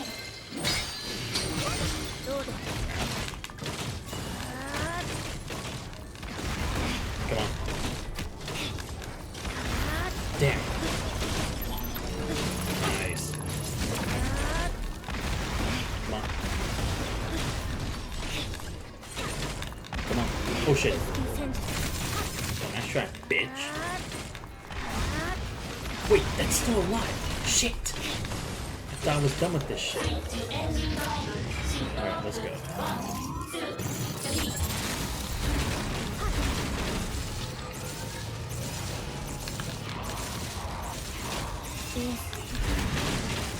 Okay, there we go.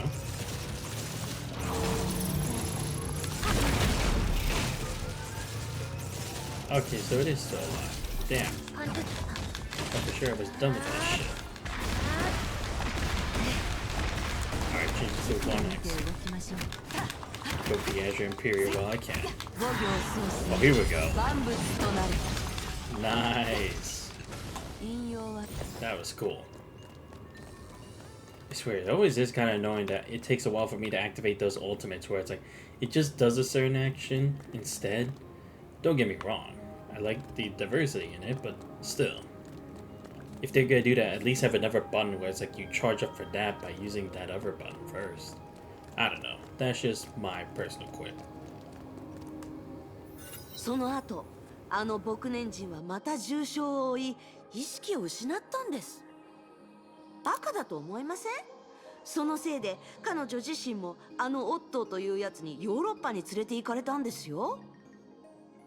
きっとそのオットーという人もただものではないのでしょうね。Wait, is she actually telling her what Fuhua's been doing since she went back to Earth? God damn it. Well, then again, I guess it kind of doesn't make a difference because this is just a bubble universe anyway. So it doesn't guarantee there's going to be the same actions of this universe as Fuhua. 彼はまあまあでしたよ。ない。彼の話はやめましょう。嫌なやつです。生涯世界規模でリーダーを務めたくせに、500年も前に死んだ女のことしか考えていなかったんですから。Damn, you really just had to wrap up that whole, like, 2 or 3 chapters in just like a sentence or two, didn't you, Cinti? 彼はどうなったと思います？話によると、本当に自分の命を犠牲にしてもう一つの世界にいるそのお嬢さんを助けたそうですよ。なるほど。道理で終焉の律者が公認していないのに、プロメテウスは天体に影響を与えるほどの高エネルギーを一瞬記録したのね。死んだ人は生き返らない。もし彼が本当にそれを成し遂げたのなら、考えられる唯一の可能性は天地を一変させること。 Right. Yeah. Because initially that's what it was supposed to be, right? Initially the plan was to erase the current time. Only the people who were in Colliston will come back when time is rewound to that certain point, and then that will be the new save point, and then everything else is the new future. Right, yeah, that's what originally was supposed to be. ちょっとどうして彼を褒め始めたんですか？あなたは会ったことがないから彼がどれだけ嫌なやつなのかを分かっていないんです。 Yeah, I mean, to be fair, he still was an asshole through, but I mean, hey, give him props for actually being able to outsmart the world. その点においてはあなたを信用するわ。 But again, I'm hoping that through this arc, we're gonna see what exactly he affected in the world, right? Because it looks to me like he had created a possibility. Don't know if maybe he like kind of switched the effects of one bubble universe for this one, or if he just like altered the data in some way in the imaginary tree as to what happened in the past to Cullen. But wonder if we'll ever see what he actually did, what in history has changed. メイ博士、四季の律者戻ってきたよ。 Because that's the thing, no one's really talked about it. You would think at least something in history would have changed, or at least we would know the truth by then, because we knew the record said she was dead, but what would it say now if we were to look back on it? へえ、やっと戻ってきたんだ。こっちは5万年間の歴史を語り尽くしたところだったよ。それは長い間お待たせしてしまってすみません。とにかく巨樹の残骸を活性化させるために必要な準備はこれで一段落したはずよ。 Again, I do also find it interesting that the Hersher Sentients actually had the same kind of question that the Hersher Corruption had for the Flame Chasers, right? How could they actually lay their life on the line for something that isn't guaranteed, right? Or for somebody else and not for their own, like... It's different from, like, risking your life so you live for another day, but the Hersher Corruption never understood, or probably didn't want to understand, the fact or the idea of not necessarily self-sacrifice, but giving your all for somebody else, right? 第一歩は確かにそうだったわね。 Then again, でも it is kind of hard for a Hersher to necessarily sympathize with a human because they are two different existences entirely. It's hard for them to actually think of what one or the other is actually thinking, I suppose. あなたたちは私に何か別の質問があるよね。うん。実を言うと、準備をしてる最中に外部の世界からの通信を受信したんだ。彼女たちは私の戦友で、成婚計画のせいで現実世界の月に強制的に飛ばされたの。そして偶然にも彼女たちの中に世界の泡をあんたの言う末梢に接続する実験に参加した人がいたんだ。なるほどね。博士、あなたは何らかの理由で世界の泡に関する真相を私たちに教えていない。そうでしょ。もちろん。はい？静かにふわ。理解できるでしょ。複雑な状況の中で何かを隠す行為は欺きではなく一種の整理なの。 True. It's more like you're hiding. So it's not necessarily that you're lying. It's more so that you're just holding certain truths back. Which I guess can actually make sense because if it was the act of lying, depending on the person, it is actually easier to tell because there are certain tics they would have for that. But if they are withholding some information, it is kind of actually harder to tell what they actually are taking out, considering everything else is the truth. 世界の根源は極めて複雑で人類が把握できるものではない。けど、私たちは整理し、重要な部分のみを見ることで一定程度の万物の動作を観測できる。それが物理学の趣旨よ。はいはい。つまりわざと隠し事をしたわけじゃないって言いたいんでしょ？その通りよ。あなたたちにとってその詳細はどうでもいいものだから気にしなくていいことだった。でもそそんなに丁重に聞かれたのなら、私も丁重に説明させてもらうわ。とにかく私たちの間に誤解は必要ないの。Hmm. I mean, if that is her excuse, I mean, that is valid reasoning because it is true that depending on what the information is, it might not necessarily affect our world in the end. But again, like they had said, it's probably something dour that it should rather just not be said. Not that it's going to be bad for the girls, but more so that it's something necessarily for this bubble universe. Because in the end, it's not like everything that happens here is going to directly affect the real world. Necessarily. But even so, it's more like just not understanding the whole process. 簡単に言うと、私が省いた事実はこうよ。みんなが虚数側とつながった時、この世界の泡が勢いに乗じてあそこに戻れる確率はそう高くないわ。たとえそれができたとしても、使えるアンカーポイントがない限り、世界の泡と固有世界は強制的に融合する。私とプロメそのまま消える？あの橋の前の状態をまだ覚えてるかしら。この世界の泡が道具になった時に、あの橋の完全な状態と固有世界の崩壊状態が衝突したの。その結果はあなたたちが見た通りよ。キアナが外部の戦友と話すことができたのは、空の律者の力で橋の修復をしたからよね。うん。それから彼女の話によると、三次元的な感覚で言えば私たちは同じ場所にいるんだって。当然よ。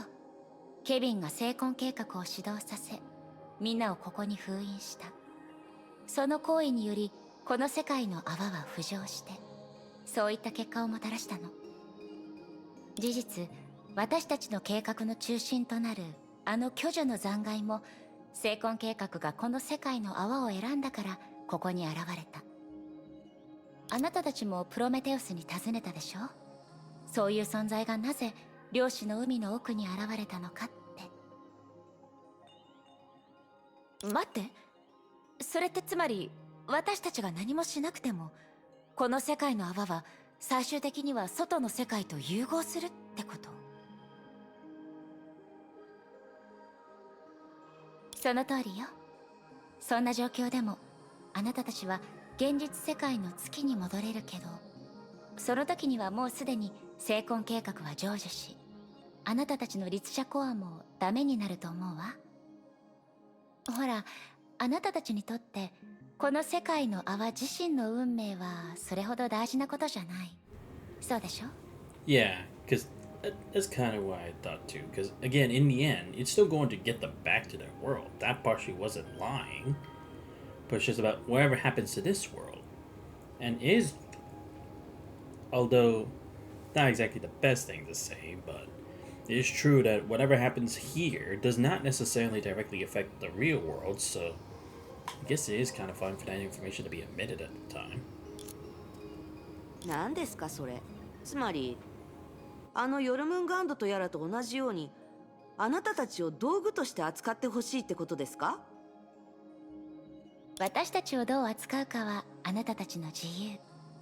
でも現実は言うまでもなく、相手がケビン個人でも成婚計画でも関係ない。あなたたちの今の敵は時間なの。あなたね、あなたはいつもそうですよね。他人に対してもケビンに対してもあなた自身に対しても同じように残酷です。私の仕事にとって余計な感情は害にしかならないわ。戦争の時代に生まれた一人の将軍を想像してみて。彼が適任者なら自分の兵士たちを深く愛するはずよね。How are you? Yo, what's up, Ringu? F? How you doing, man? それでも兵力の計算や任務を手配するとき、彼は生きた兵士たちを紙の上にある数字にしなければならない。その仕事がなければ人々は科学の力を使えない。それは人間性と現実の間に必ず存在する矛盾。そして私たちが公平でいるためには区別せず、同じ基準であらゆる人とことに対応しなければならない。それはリラックスして。あなたたちのような新世代の人たちが向き合わなければならない残酷さはことの裏側にあるの。You're cantankerous as always. I got you. Oh, by the way, I actually did get my Emma figure today. I didn't even know it was gonna be here because the last update I got was like, what, 2 days ago. That it was what was it called? When I checked the shipping tracker, it said that it was last at import customs, and then I just like I get into my house, I see the package is already inside the house. I'm like, oh shit, it actually got here. I will say I am at least glad that the box for Emma isn't that big, because I honestly thought it was gonna be like as big as the size of a Crow's box, but it was surprisingly like only a little bit more than half that size. So I was like, thank God, not gonna take up too much space in my room. I'll be getting my Crow figure on Thursday. Otina Kim, yes, nice man, awesome. Can't wait to see the finishing touch when you have all of them. The Emma box was quite big. I mean, Reed's is smaller. Tina's the smallest box. Yo, if you thought the Emma box was big, you're gonna want to see what Crow's box was. Well, at least for mine, when it came to the basic one with his saber, it was bigger than the Emma box. I will say that much. It's not crazy big, but it's definitely bigger. I will at least let you know that much. Guessing Crow's box was big because he has all the weapons. No, but you have to remember, I didn't get the one where it has like he has his pistols. Mine was just him, his saber, and the base. Yeah, it was bigger than the Emma box. So I don't know if yours is gonna be even bigger than that since you have like the deluxe edition, or if it's gonna be like the same size. I don't know. I'm just letting you know in advance, man. But yeah, surprisingly, I thought the Emma figure was going to be a bit bigger. I'm not complaining though. It saves space, and again, it's like considering you can adjust the position of, the position of like the staff, it actually makes it like taller and take up more space. I can kind of see why the Emma figure isn't that big, and it probably is like trying to match the height of the characters in game, maybe.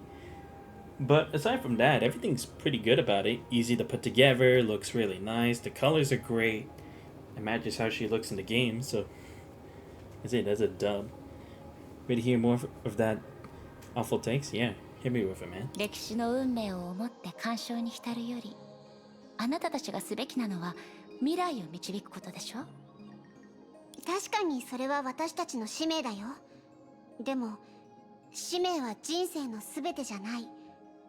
みんなが気にしてるのはそこだと思う。あら、それなら簡単よ。プロメテウスが準備を終わらせるまでまだ時間はあるし。誰かさんに見習って女の子だけのお茶会を開こうかしら。はい。本気ですか？プロメテウス、1号景色の起動をお願い。承知しました、博士。これは気をつけて、ライデン・メイ。これは世界の泡で感覚器官を騙してるだけ。 VR ゴーグルみたいなもので、古の楽園のような全面の仮想空間ではないの。 Yeah, because I was gonna say, this looks like the first stages when you go into the deep sequence in the Elysian realm. Shit. Impressive. なるほど。でも急に楽園の景色を再び目にしたから感慨深い気持ちになったわ。 Me and you both, May. Me and you both. Okay, let me see what you said. First was one of his takes. Just because your opinion is factually correct doesn't make it any less of an opinion. It's not an opinion anymore, dude. You're biased because you remember more. Dude, how is that biased when it's like the facts are true? Dude, that's still crazy, man. メイ先輩が言ってた楽園ってこんな感じだったんだ。現実にはない美しさがあるんだね。別に大したことはないでしょ。お茶会をするならお菓子も必要ですよね。But you know, just because my comparisons don't work doesn't mean they aren't valid sense. Dude, what do you mean? If they don't work, then of course it doesn't. You're literally pointing out like, oh my god, dude. What is with that fucking bullshit logic? The wave of the Hershey sentient sand, tea table, tea set, and plate of full tea cakes appeared. 今は使える力が限られていますから、私のよく知っているものしか出せません。イギリス式の紅茶は無理です。まあまあ、センティちゃん。気にしない。ですが、メイ博士、あなたは超能力者じゃないでしょう。どうして私と似たようなことができるんです？ True. How is she able to? She should just be an ordinary person, right? But if I can... Or... Oh, okay, this is you quoting the guy. I can see things you can't because I'm not biased or... Oh my god, seriously, what was with this guy trying to use that as an excuse? Or how is that even a logical excuse? That literally makes no fucking sense and that's offensive, dude. Seriously, how the hell can he say this kind of thing naturally? Like, even if this is just like them typing it on like a discussion platform, that's still messed up. 私とプロメテウスはこの世界の泡のパーツ。こう話せば理解できるかしら。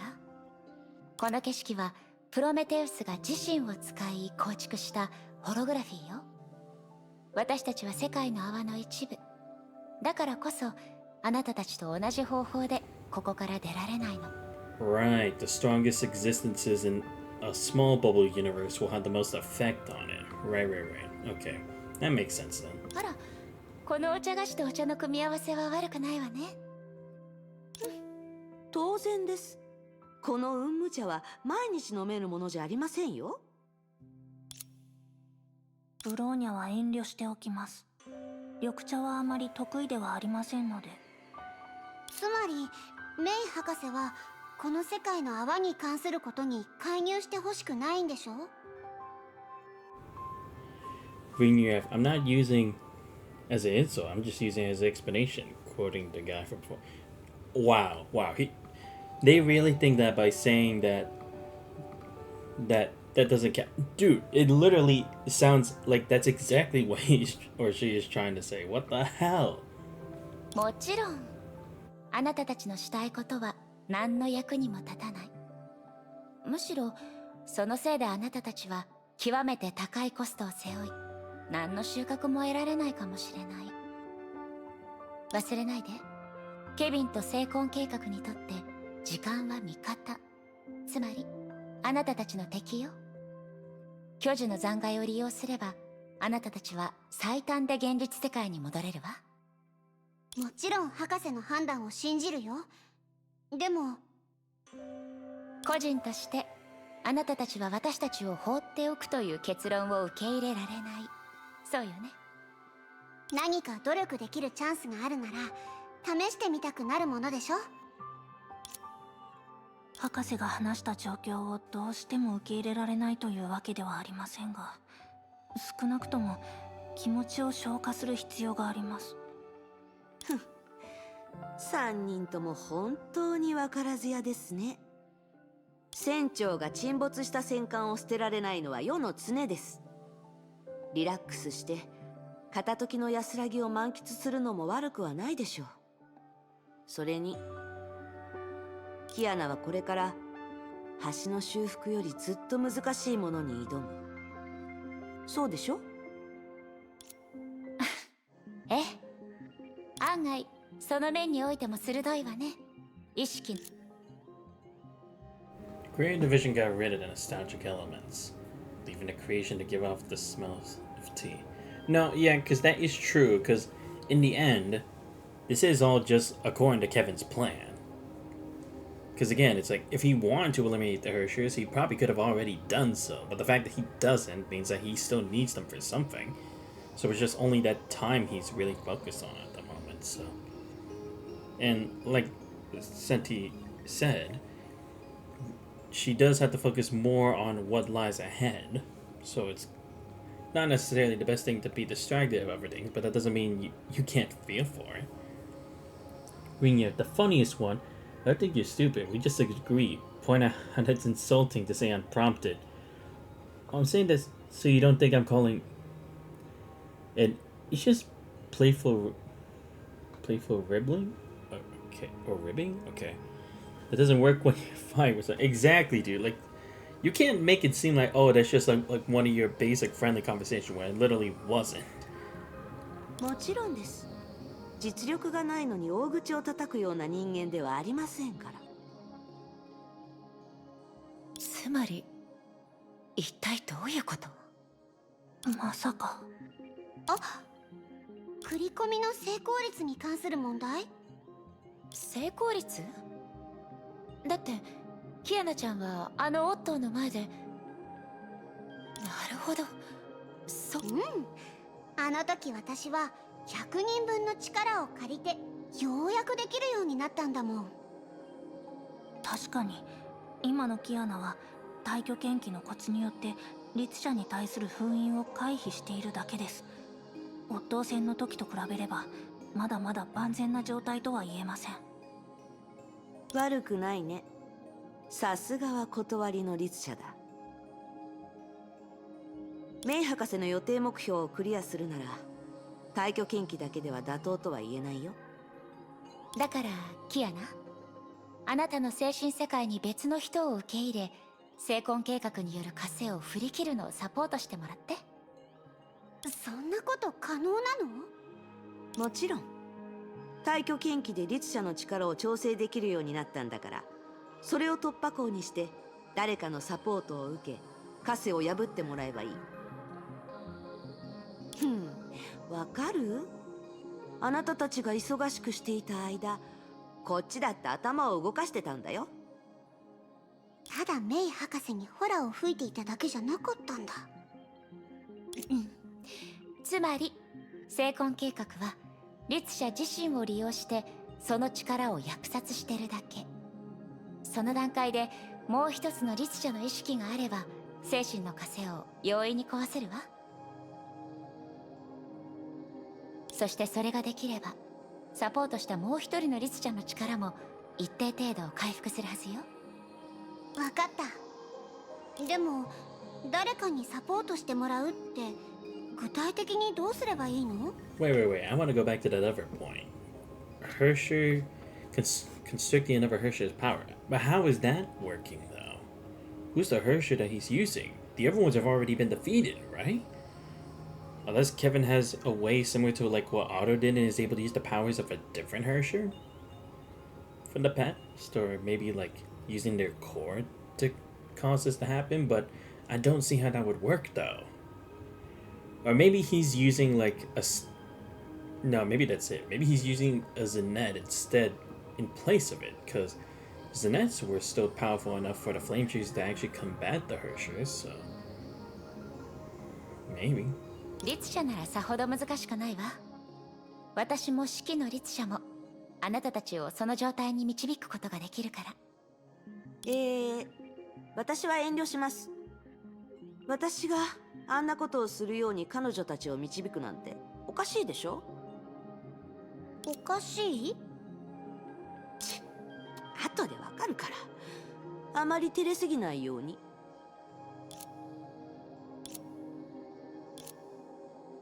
とにかくキアナはまずメイとブローニャのどちらかを選ぶ必要があるわ。Oh, wait, I actually have to choose. Okay, well, that's the problem. I don't... How's it going to work? Is it like I'm choosing between using the Hersher of Lightning or the Hersher of Reason? Or is it like May's current form or Bronya's current form? Because if it's between their current forms now, I would choose May. If it's in regards to the other one, I'm fine with either or, but I could possibly want to forever use the Hersher of Reason for long-range combat. Guess I'll just use May. メイ Okay. 先輩、その Because yeah, I don't know what 手伝ってもらってもいいかな？ I don't know what way she's gonna be actually facing them as, so guess it couldn't hurt. もちろんよ。ブローニャちゃん、しばらくここにいてもらってもいいかしら。はい。二人の健闘を祈っています。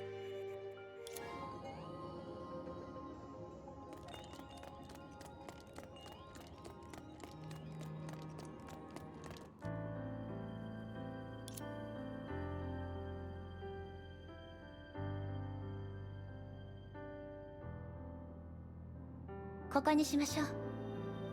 知ってると思うけど、あなたたちのようなリング上の得意点を持つ律者は自分の意識をコアに保存できるのよね。それってベルト、それとも昔の彼女みたいに？ Right, because Siren's personality was implanted back into it. Because it's one thing if it was a different entity, but it was Siren's own memories that were actually put into Kiana's Hershey core. Right. 似たような話を聞いたことがある Yes, し it makes sense. 私自身も別の人格と体の主導権を争った経験がある。でも意識をコアに入れるなんてまだ試したことはないんだ。大丈夫。一方的に進めたりはしないから。二人とも律者なんだから、互いの心と体が十分に開かれた状態なら相手の思想空間にたやすく入れるはず。キアナ、体と心をリラックスさせてライデン・メイという人間の全てを感じなさい。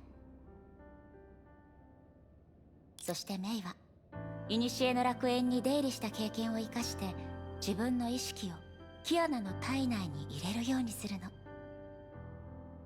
の。でも具体的にはどうすればいいのかしら。理論上はいろんな方法があるけど、あなたたちにとって最も成功率の高い方法を選ばせてもらうわ。こう、それからこうすればいいんだよね。ええ、大して複雑じゃない。そうでしょ。でもこれは本当に少しおかしいわね。楽にして、雑念を捨てるように。ああ、ごめんなさい。わかったわ。謝らなくていいから。女の子同士だもの。心を落ち着かせて入ることと受け入れることに集中すればいいわ。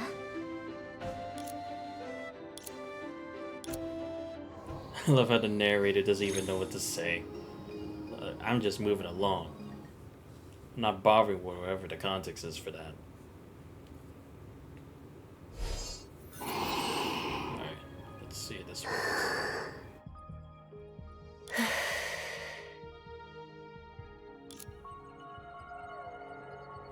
Studies have shown people usually perceive time slow when they're fully concentrated on something simple and monotonous.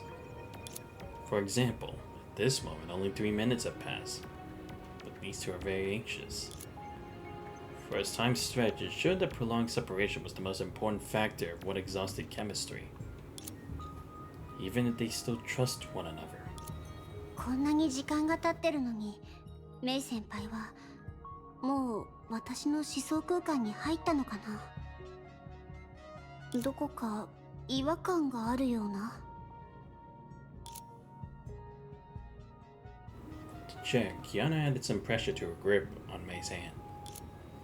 Her fingers remained soft, the temperature in her palm had risen. やっぱり何も進んでないみたい。Kiana began to slow her breathing.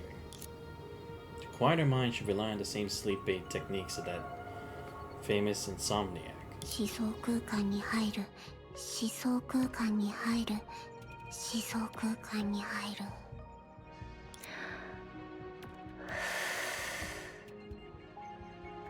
キアナちゃんは何をしてるの？そんな風にされると余計集中しづらくなるわ。それとも反響が聞こえるのは私がすでにキアナちゃんの思想空間に入った証なの？いや、まさかね。私ったら何を考えてるの？ Mary was having trouble with wondering whether she had to continue or not. Alright, let me see what you said when you had before we continue. Funny thing is, there are quite a few conservatives that hate concepts like political correctness. They're usually more mature and respectful than he is. I know this guy's conservative because he's the type who brings up his politics unwarranted. an urge to speak up and ask was swelling in the back of her mind. She has yet to realize. ごめんメイ先輩、もうブツブツ言わないから。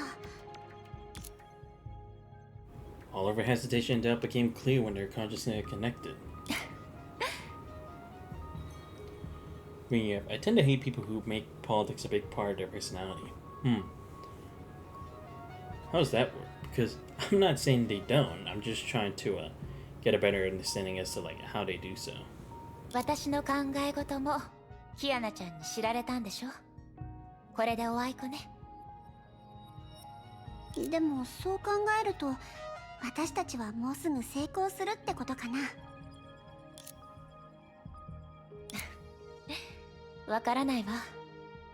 でももう少し楽にしてみて。昔のように自然にね。昔のようにか。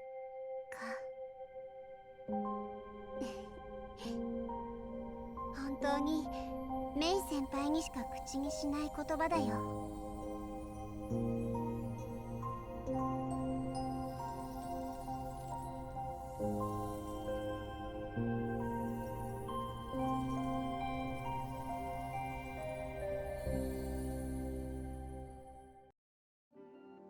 二人の考えが触れ合い、一つの点に溶け合った瞬間、ふと浅い眠りのような軽やかさがやってきた。どちらが先に心を動かしたのだろう。彼女たちは突如として空を飛び、暖かい風に吹かれた二つのタコになっていた。Yeah, I think the kind of people who bring up their politics frequently in the most public places. Okay, so that just up front. Okay. その時間は長いようで短い。そして少女たちは同時に目を開けた。セイフレイヤ、彼女たちにとっては家のような場所だ。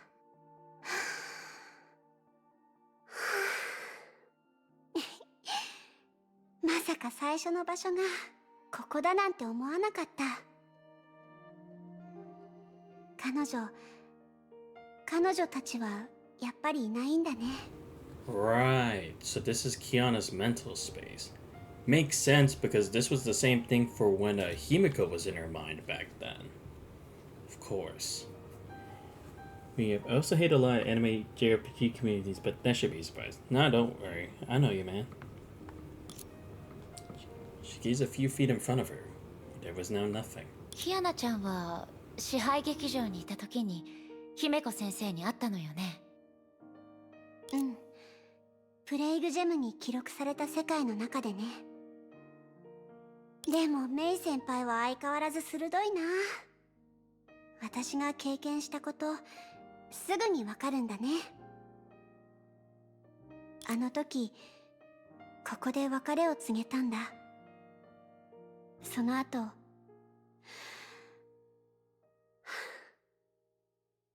私は深淵の律者になった。じゃあ今日学園に戻ったキアナちゃんはもう姫子先生の名に恥じないクラス代表になったのよね。考えもしなかったよ。クラス代表っていう言葉を背負う日が来るなんて。でもキアナちゃんにぴったり。そう思わない？それにクラス代表のキアナちゃんにずっと授業をサボってた私の補習に付き合ってほしいと思ってるの。こういう時はメイ先輩が昔教えてくれた言葉で答えるべきかな。確か率先励行。それはともかくとして、あの思い出はこの1年の間に起きたことの中で一番メイ先輩に聞いてもらいたい話でもあるから。じゃあクラス代表お願いね。わかった。そうだね。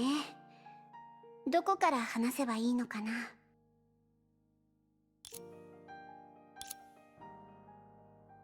あの日彼女が最初にかけてくれた言葉は、久しぶりね、キアナだった。そうだよね。長い間会ってなかったし。でも姫子先生とメイ先輩、それからみんなと一緒にいた日々は昨日のことのように感じるんだ。それと結構変わったとも言われたよ。その時こう思ったの。私が変わらなかったら悪いことは起こらなかったのかなって。なら私はブローニャたちの言ってたバカキアナのままでいたかった。すごく幼稚だよね。そう思わないメイ先輩。でもその頃は本気でそう考えたし、現実離れした奇跡もたくさん想像したよ。今思い返せばそれは精神的に未熟な自我防衛だったのかもしれないね。人は永遠の別れを自ら語ろうとはしない。でも私は避けられないし、語らないわけにもいかない。私は心の準備はできてたんだ。でも短時間で納得して理性的に考えたり受け入れたりすることはできなかった。それは誰だって同じよ、キアナちゃん。姫子先生は一時的に連絡ができない状態だけど、世界のどこかで私たちを待ってる。彼女はただ虚数空間で眠っているだけなんだって。私たちもそう願ってたわ。だからその時姫子先生にも急に現れすぎたんじゃないかって聞かれたよ。まだ心の準備ができてないんじゃないかって心配してくれたのね。うん。でもそういうことに対して本当の意味で準備をしてから向き合う人なんていないよね。むしろそれは永遠に逃げてることになるんだと思う。だからその後不甲斐ないけど姫子先生の前で泣いちゃったんだ。めちゃくちゃ激しく。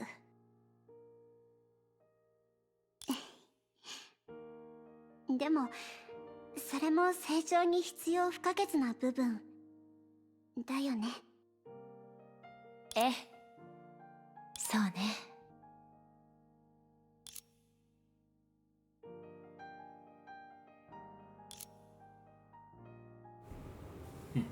Not sad. I've grown. Doing well. These are all the things she said, and they were all true. But she couldn't help but feel her innocence had been lost to time. As red and May's had once been. メイ先輩、知ってる？別れる前に姫子先生はしたいけどもう二度とできないことをたくさん教えてくれたの。その時私はようやく気づいたんだ。私たちの人生の中でどうでもいいように見えるものこそ大事な部分を占めてるんだって。もしかしたらそれこそが人生の中で最も価値のある部分なのかもしれないわね。そうだね。姫子先生曰く本当のセーフレイヤに戻って黒板に字を書いて部屋に戻ってもう一杯いただきたかった。赤のドレスを着たかった。メイ先輩の手料理と委員長の作った麺料理が食べたかった。それと卒業して大人になった私たちを見守りたかったって。キアナちゃん。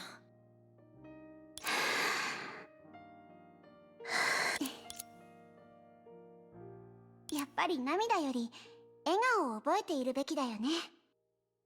だって人生から太陽が消えたと言って泣いてしまえば涙で星まで見えなくなるから。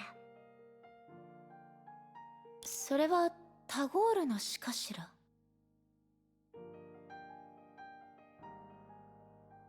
うん、メイ先輩が気に入ったなら戻ったら貸すね。ええ。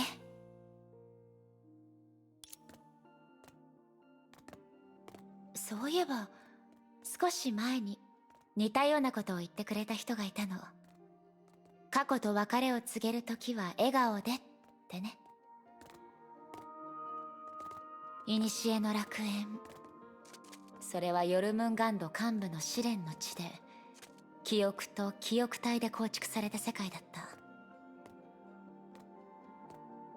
そこには委員長やケビン、そして最初に人類のために戦った律者を含めた全文明の13人のヒーローが眠っていた。その名も火を追う13英傑。私はそこで数ヶ月の間、崩壊の秘密を探り、律者として生きる意味を探してた。旅の終わりに求めていた答えを手に入れたけど、受け入れがたい別れと向き合わなければならなかった。神職の律者を倒すために、記憶体である英傑は自ら犠牲になった。彼らは過去で私たちに人間性を残し、そして今、私の人生により多くの自信をくれた。でも今の私の頭に残ってるのは、やっぱり悲しみよりも感動の方がずっと多かった。あなたが覚えている限り、この物語は消えない。それは13英傑の中で最もみんなに愛されてるエリシアが教えてくれた言葉よ。その物語は遺憾に満ちてるけど、だからこそ物語とそれが私にくれたものを忘れられないの。運命に押されず、時間に流されず、別れを恐れず、死から逃げず、終始一貫して自分の信じた未来に向かって突き進む。ゴールに着いた時には、彼らの残した意志も、彼らが守ってきた美しさも、私たちのような後継者に受け継がれるはずだから。それが歴史のロマンというものなのかもしれないわね。13英傑、いろんな物語を持つ人たちみたいだね。ええ。キアナちゃんが聞きたいなら、彼らの物語をいくら。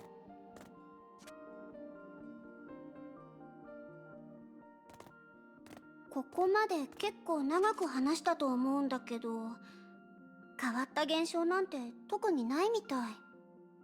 キアナちゃんはほっとしたみたいね。だって誰も精神の枷の正体を知らないし、もしここでわけのわからない敵と戦うことになったら、周りの環境も影響されるだろうし。私のちょっとした私情だけど、聖フレイヤには私たちの記憶にある姿のまま変わらずにいてほしいんだ。この道を歩くといろんなことを思い出しちゃうな。そうね。あの頃放課後のチャイムが鳴ったら、キアナちゃんはいつも真っ先に教室から飛び出して、そしてその次に教室を出るのは大体私。わけも聞かされないまま、キアナちゃんによく引っ張られていたわね。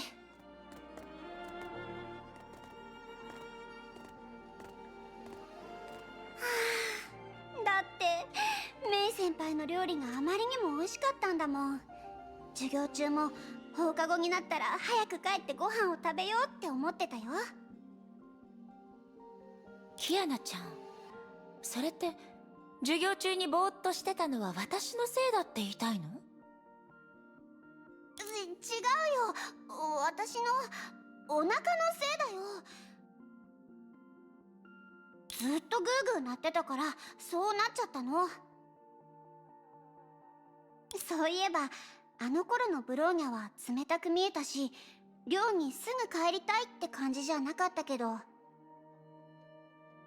本当はいつも前日にわざと理由をつけて私にメイ姉様の翌日の献立を聞いてたんだよ。そうだったのね。メイ先輩、あの塀の向こうにあるレストラン街のことまだ覚えてる？もちろんよ。確か私が刀の修行につまずいて練習のために部屋にこもってた時、キアナちゃんは私を連れ出してあそこのアイスクリームやお菓子を食べさせてくれたのよね。機会があったらもう一度白桃味のプリンを食べたかったわ。メイ先輩、どうしてキャラメルプリンとクレープの話を飛ばしたの？美味しくなかった？キアナちゃんが選んだものは何でも美味しかったわよ。どうして白桃味の話を先にしたかというと、実は今はやめておきましょう。メイ先輩ったらもったいぶらないでよ。キアナちゃんと違って、あれは私が初めて友達と交換しながら食べたお菓子だからよ。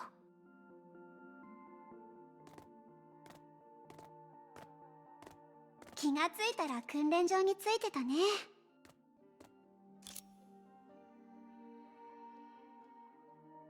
精神の枷がおとなしくここで待っててくれたらいいのに。残念ながら誰かさんと同じようにあまりおとなしくない生徒のようね。メイ先輩ってば。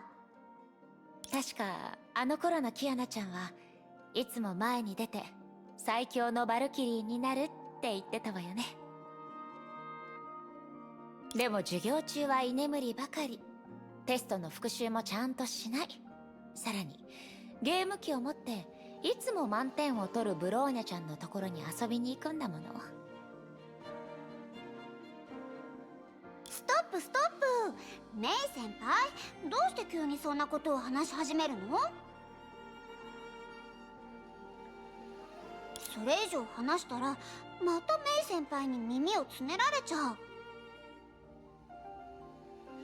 あら、恥ずかしい？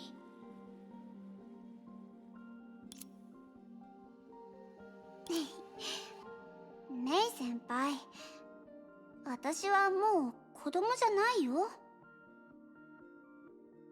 もちろん。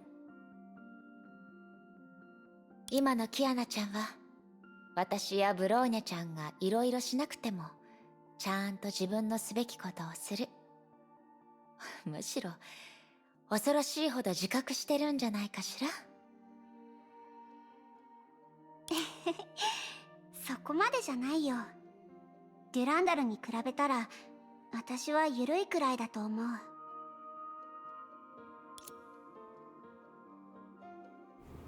That said, May's words easily stayed in the web formed by her thoughts.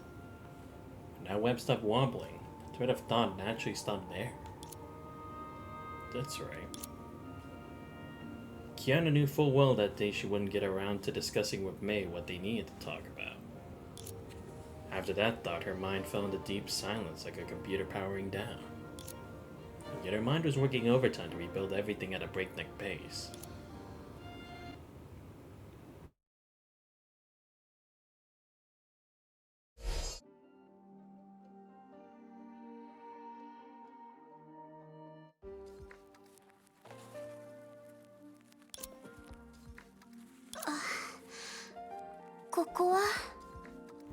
Chiba, isn't it? Nagazora? キアナちゃん、大丈夫？今は大丈夫だよ。ならいいけど、さっき急にキアナちゃんが人形みたいに無反応になったの。そして一面の暗闇に消えたセーフレイヤの代わりに千葉学園が現れた。Unlike that day, there were no more thunders from the sky. てっきり準備をする間があるのかと思ってたわ。例えば急に扉や光の輪が現れてそれに触れて次の空間に行くとか。メイ先輩ってばゲームじゃないんだから。それとも今のって実はブローニャが乗り移っていったセリフだったりする？ごめんなさい。今まで古の楽園で似たような経験をたくさんしてきたから、発想にもそういう癖がついてたみたい。メイ先輩、どうして急にそんな真面目な話し方になってるの？まさか私たちがここにいるから？それは、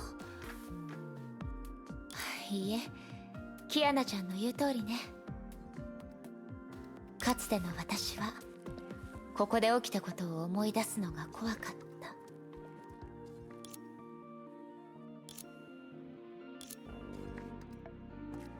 An environment could greatly change and influence the people in it.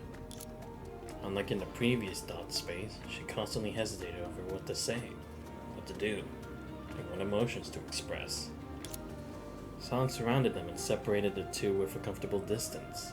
精神の枷はここにはないみたいだね。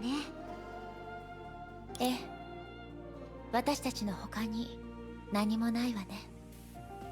あの人をそっくり。違うところもあるんだよ。例えば周りの雰囲気とか。あ、メイ先輩見て、ここのフェンス大きな穴があるよ。景色を見るのに便利だね。でもこんな大きい穴どうやって作ったんだろう。あ、それは多分私がキアナちゃんを吹っ飛ばした時にできたものだと思う。なるほど、道理で全然覚えてなかったんだ。でもこれのおかげで千葉学園の展望台のランクがまた上がったんじゃない？余すところなく見渡せるっていう意味で。ええ、キアナちゃんらしい考え方ね。は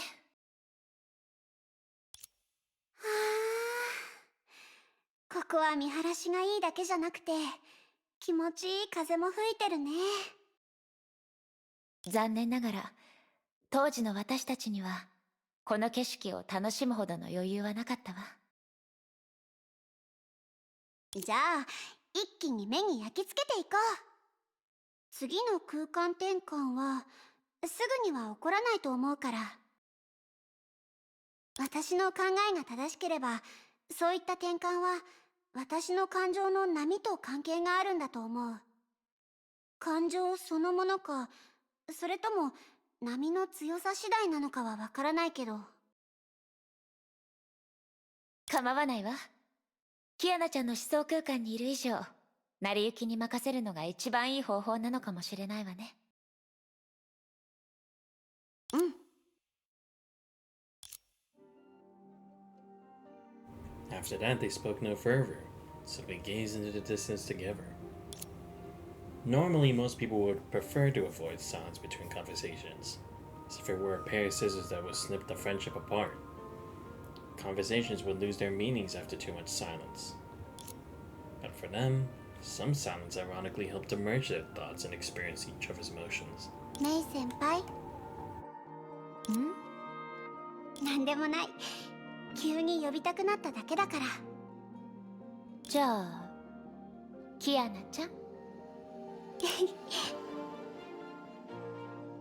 実はあの日のことだけど、最初はメイ先輩に伝えられなかったことがたくさんあるって思ってたんだ。だけどある日何かを伝えるという問題じゃないってふと気づいたの。だって私の考えなんてメイ先輩が察せないわけないでしょ。逆の場合でも同じでしょうね。ヨルムンガンドに入ったばかりの頃はほぼ毎晩眠れなかったわ。眠れない理由は分かってるのに解決できなかった。だからそれからはその時間を考えることに使ったの。当時一番考えたのは起こるべきじゃなかったあの戦いを避ける方法だった。例えば二人とも落ち着いて話すべきだったんじゃないかとか。でもどうしても最善の答えは見つからなかったの。だって私を引き止めたいキアナちゃんもキアナちゃんを助けたい私もどちらも間違っていなかったから。間違いがない以上言葉で相手を説得するのは難しい。間違いがない以上積極的な行動に出た私たちを止めることはできない。あれは避けられない出来事だったのよ。そうだね。もしかしたらそれが成長なのかもしれないね。今の私たちは当時と変わらない信念を持ってるけど、お互いを説得する必要はとっくになくなってる。その違いは些細なものなのかもしれないけど、パプリカカレーを食べた時や研究室にいた時に今日みたいに心を開くことができてたら、多くの紆余曲折もそんなに苦しまずに乗り越えられたんだろうね。でも逆に考えると、もしあの時の衝突がなかったら成長できなかったし、今の私たちになることもなかったんだよね。つまりキアナちゃんの結論としては、あの時喧嘩した甲斐があったってことかしら。メイ先輩、校内で暴力を振るうのはダメだよ。私たちは枕投げ大会みたいなやり方で解決するべきだと思うんだ。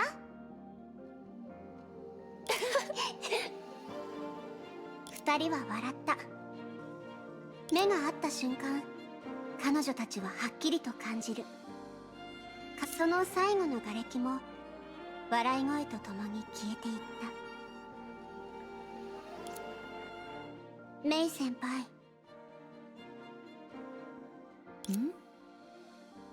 知ってると思うけど、ヘリオスに戻ったばかりの頃の私は、多くのことや決めたことを誰かに話さずに心の奥に隠したり、一人で行動したりしてた。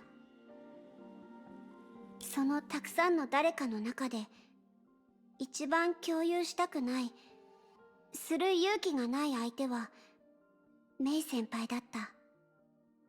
それは私たちが離れ離れになった理由でもあった。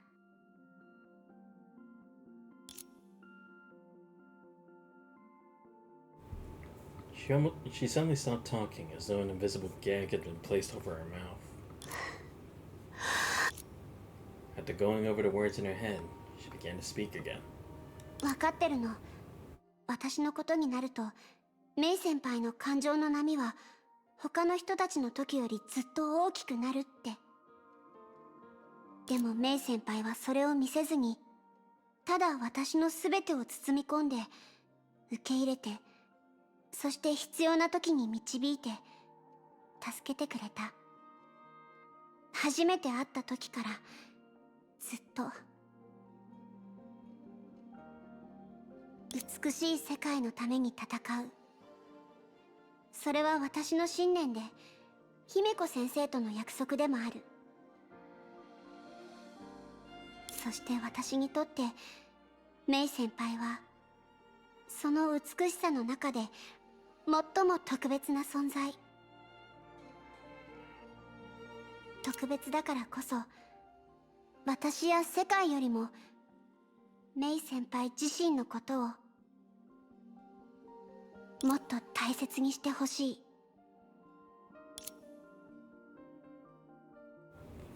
She was slightly relieved after saying this.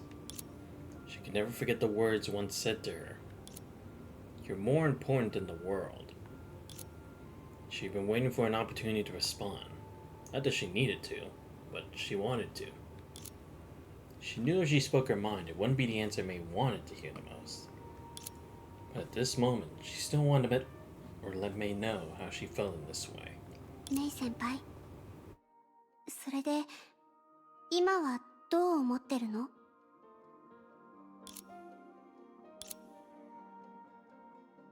多分人の思考と行動は多くの場面で矛盾するものなんだと思うの。だって世界は私たちに最も理想的な結果を選ばせてくれるとは限らないでしょ。だからもし私が少し先の未来で自分たちの運命を変えるような選択をもう一度突きつけられたとしたら、今の私はあの時のように何の躊躇もなく答えることなんてできないと思う。多分迷い、考え、いろいろ考慮するんでしょうね。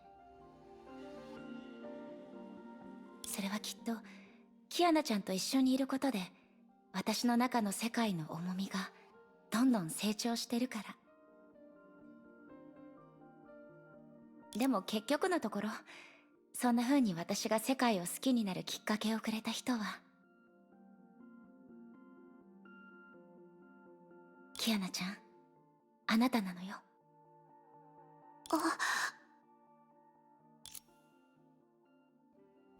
Kiana didn't know what to say. A few seconds later, she finally came up with the most official reply she could think of. ありがとうメイ先輩。私もメイ先輩が同じくらい大事だよ。私すごく嬉しいんだ。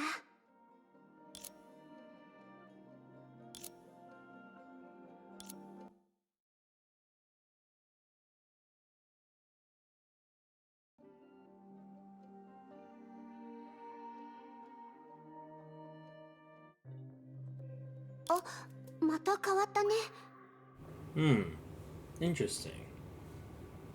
This is that same space where May had transformed the dragon, right? Because if I remember, she was fighting the giant clock piece, and then she had transformed it. Kiana looked around her. でもここはどこだろう。上空市に見えるけど。 Oh, that's right. Yeah, Kiana wouldn't remember this actually, because she was knocked out at the time, wasn't she? Yeah, because she was knocked out, and I don't know if she was still knocked out at the time or she was already pressing forward, but it was one of those two points of time when this event took place when May was accepting her power more. Right. もしかしたら私の記憶かもしれないわ。Yeah, because I was gonna say this is where May started to like try to actually gain more power. ここはキアナちゃんの思想空間だけど、中にいる私の影響を少し受けてるよね。覚えてる？キアナちゃんがベナレスに乗って長空市の虚数特異点を閉じようとした時、虚数の造物の襲撃を受けたでしょ。 Yeah, that's right. I didn't remember what exactly the circumstances were, but this is when she took Benares to go to that the weird area before it was too late, because Kevin was already doing something at the time. Right. ここはベナレスが落ちた場所よ。キアナちゃんを追いかけた私を守るために彼女が代わりに巨樹の残骸の一撃を受けてくれたの。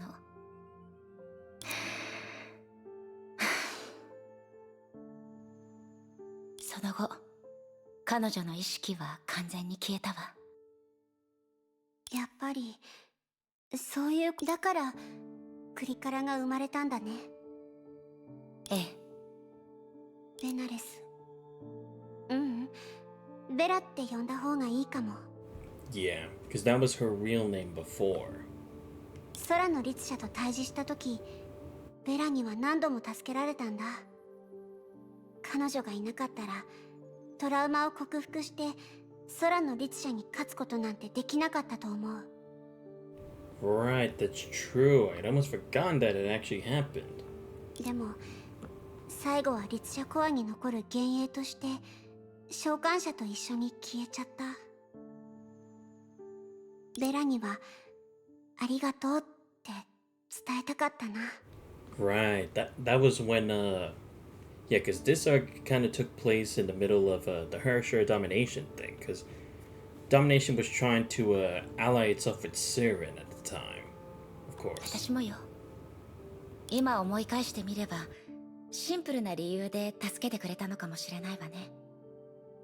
あなたを悲しませたくなかったのか、もしくはシーリンの面影を感じたか。うん。ベラ、彼女の善と悪は素朴だった。だからこそ片方の存在だけで彼女を定義してしまうと少し不公平だよね。視点を世界の外側に移せば、きっと絶対の悪も完全な善も存在しないんだと思う。ベラとシーリンが崩壊の奴隷、運命の囚人だったように、ヨルムンガンド、もしくはケビン、彼らも同じなんじゃないのかな。成婚計画が永遠の夢を意味するなら、世界中の人々を運命の囚人にするのと同じ。しかも、もしかしたらそれよりも最悪なことになりかねない。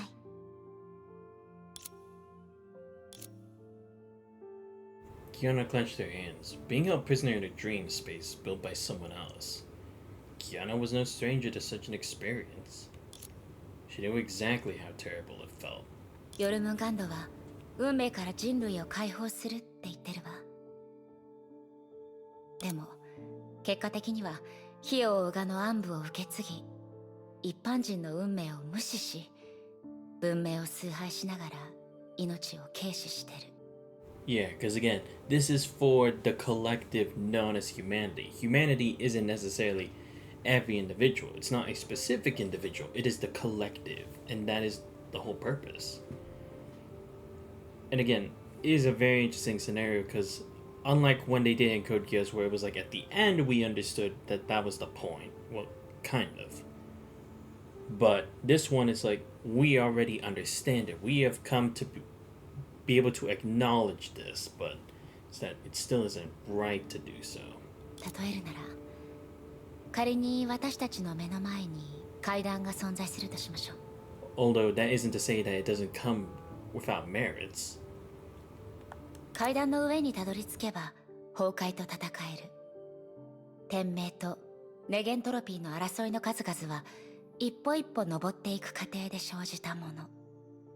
でもヨルムンガンドの場合、全文明から受け継いだ知識と技術でトゲまみれの階段とそこに這いつくばる人々を無視し、飛行船に乗って答えを見つけようとしてる。蛇の目には頂上しか見えてない。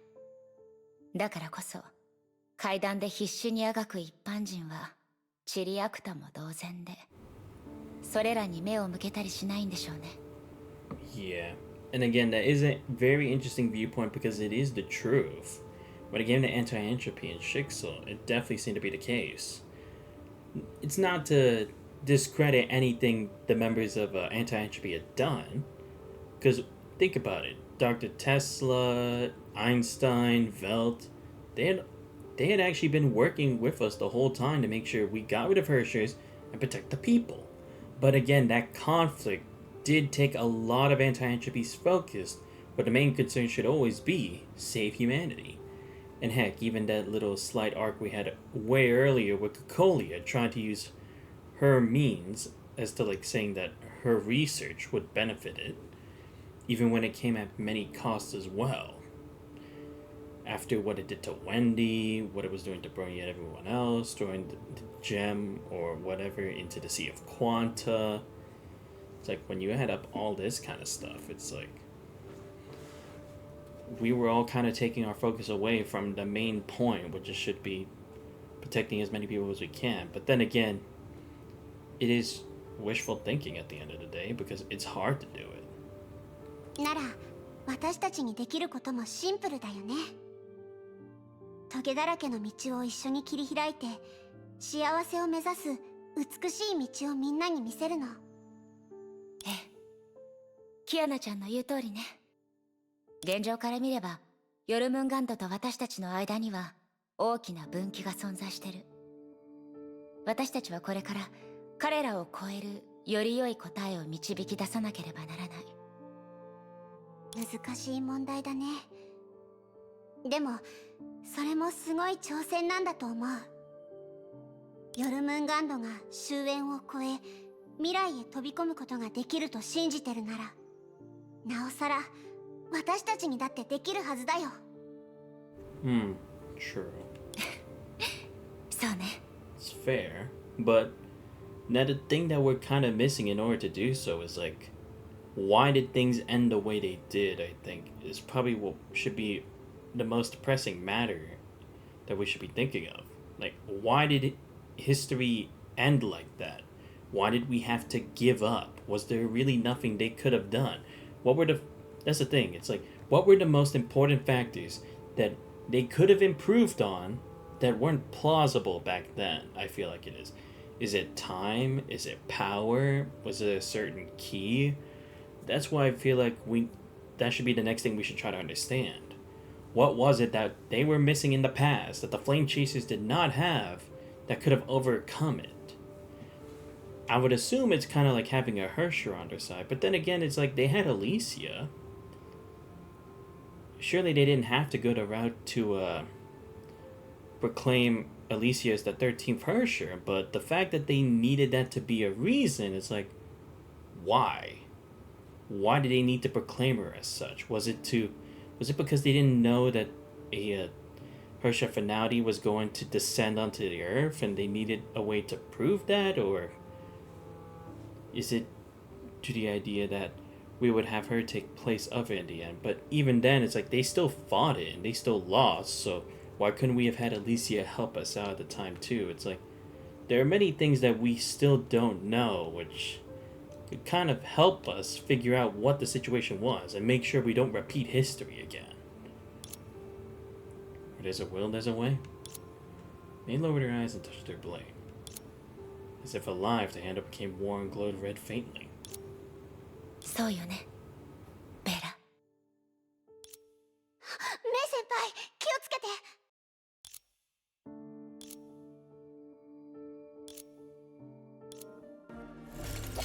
Of course this would be the thing. I'm not surprised. When we were talking about the husk, I was sure this would be the thing we'd be fighting. It was only a matter of time before this bastard would be back. I knew it would be redoing this boss fight. But look, with my experience this time, I'm not gonna lose. No way. Ah, fuck. Never mind. Never mind. I'm already losing health. もちろんよ。 Oh shit. Dun, dun, dun. Oh, okay, good. Gotta get affected by that, bitch. Nope. Oh shit. Damn it. Okay, I mistimed my dodges there. It wasn't that I didn't know what I was doing. It's that I mistimed it. And badly, I might add. 私が作り直すって言 Yeah, って I'm くれ seeing たよ back ね。 here. でも Oh shit. 本当はメイ先輩こそが What? I 私 got にとって hit! もう半分の Bitch! 武器だと思うの。 Okay. Never mind. Maybe I didn't learn ララ anything. 私にとってのキアナちゃんも Thought 同 for じよ。 sure I'd done better. Okay, 1, 2, 3. It sucks because I always have to turn that camera angle around to make sure because it doesn't lock on. Sucks ass. If only it would let me regenerate health, would be appreciated. Oh yes, come on.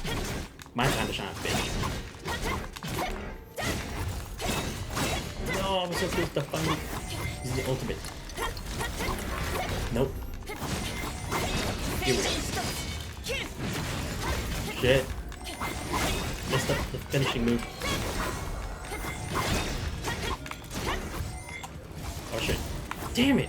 Mistimed it again. Alright, one more. Oh, I should just do double dashes instead. Here we go. No, I'm staying away from that. I don't care. Who knows what kind of damage I'll do. Nope. Nope. I bet this is one of those situations where I can't... 先輩 Damn it! 私たちはここで倒れるわけにはいかない。 Damn, I didn't want to restart. I knew it was like I needed both. まだ教えてもらってないしね。そうね。 Damn it. タゴールの刺繍もまだ借りてないわ。 Okay, I'm gonna count that as an L for me. Because I don't think I deserve that. Because I should have been able to do it first try, but it's like, I know, it would have wanted me to have both of them alive. That's how it was before. Yes, I'm just gonna take that as my L. I don't take that as a win. How about the fact that I literally just let May die and then have to regenerate their life back? Nope. Here we go. キアナちゃん準備して Ah, great. 一気にとどめを刺すわよ Shit, shit, shit, shit. Oh no, it's doing the thing again. Fucking bitch. 今よ Wait, what? Oh, I have no idea what I'm doing. 火炎バッケンこれで終わりだね。どうやらキアナちゃんも力が戻ったみたいね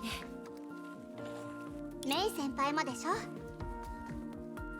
私はさっきよりはマシになってるけどまだ完全とは言えないわそっか。でも成婚計画も大したことないね。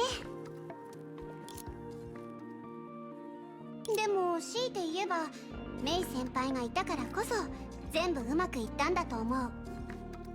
それとブローニャ、式の律者、あとメイ博士の助けも忘れちゃダメだよね。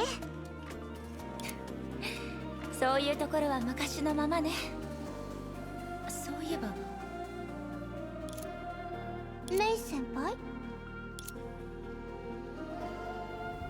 Where May looked and where the imaginary construct vanished, a mass of light emerged. どうやらあれが思想空間を抜け出す扉のようねああ、さっき期待してたのはこれのことだったんだ。期待というほどではないわでも本音を言えば私はもう少しキアナちゃんと一緒にいたい私も。だってここから出たらこうして楽しく過ごせる時間もほぼなくなっちゃうし。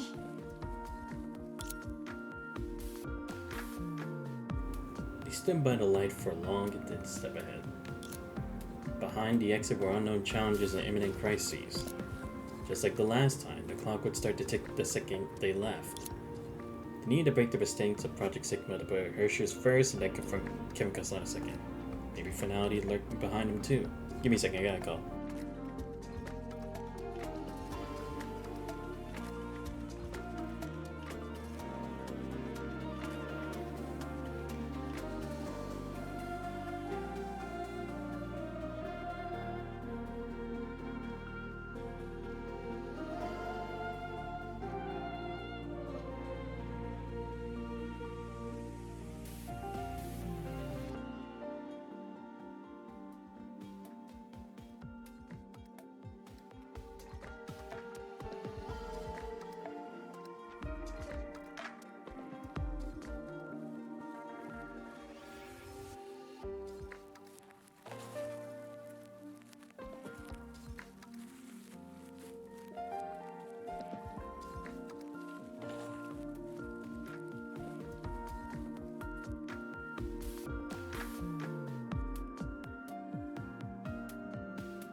そうねやることがたくさんあるわ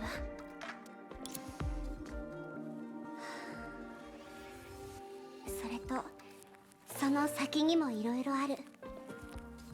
だからそろそろこの場所にさよならを言う時間だね。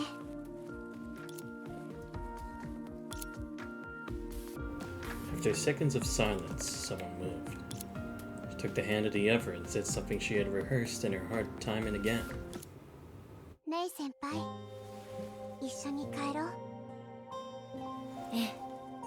キアナちゃん、約束するわ。一緒に帰りましょう。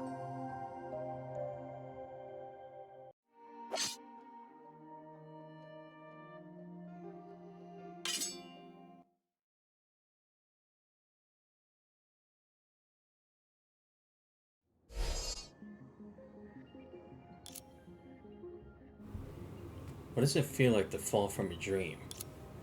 This time, Kiana got a new answer. The warm touch of a close one. A sense of touch came back to her first. Coming back from the mind space, the first thing Kiana felt was her hands in May's. Then her sense of smell. On the moon's surface and in dry artificial air, May's fragrance was so special. Then her hearing.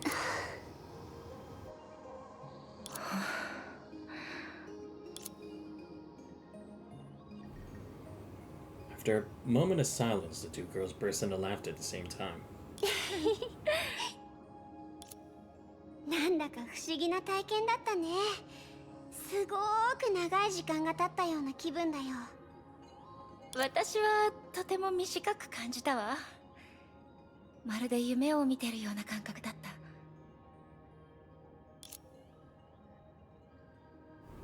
Dream they had both dreamed of countless nights. けど夢じゃないよ。少なくとも今回は、これからは夢じゃない。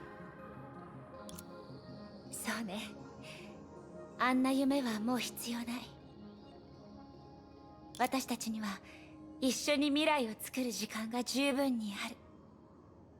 でしょ。よし、さっさと全部片付けて日常生活を満喫しないと。最近はデュランダルに見張られてて、もう1ヶ月もみんなと一緒にアイスを食べてないんだよ。そこまで追い詰めるなんて、デュランダルさんもすごいわね。けど今のやる気を見る限り、力は完全に回復したんでしょ。もちろん、ティアナ・カスラナはただいま絶好調。ほら、今はもう最高潮って感じ。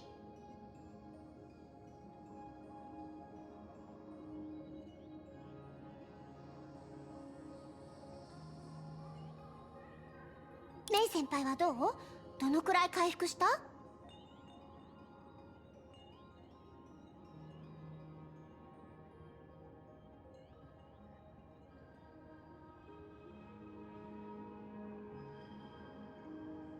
感覚から察するに、少なくとも半分くらいは戻ってるわ。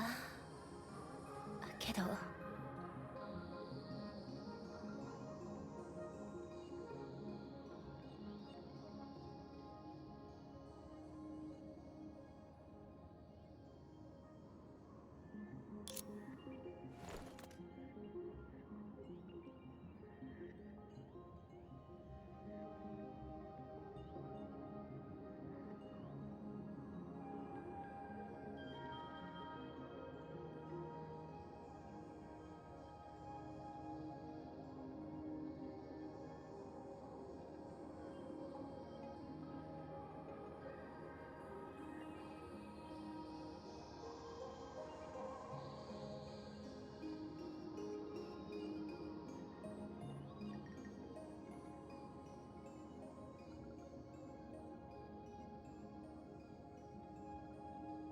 そうね。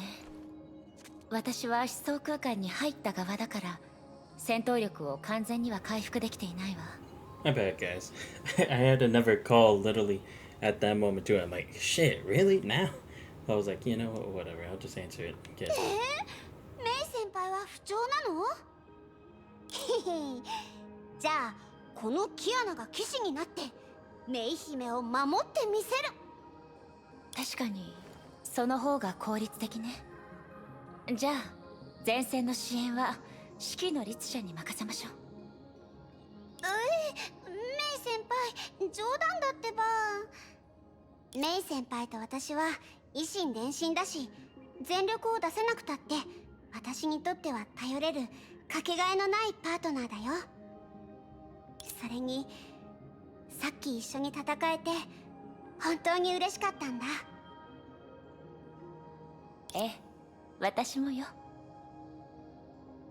それで次はメイ博士が話してたようにもう一体の巨樹の残骸を倒すんだよね。そういえば彼女たちはどこにいるのかしら。 It wasn't until now that they took their eyes off each other and started to look at the surroundings. Maybe it was to help them immerse themselves in the mind space. Or maybe it was to avoid embarrassment. Anyway, Dr. May was not there to guide them.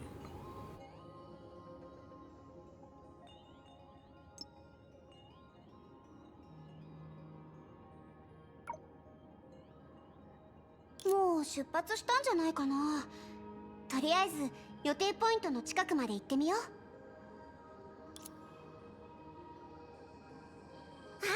ブローニ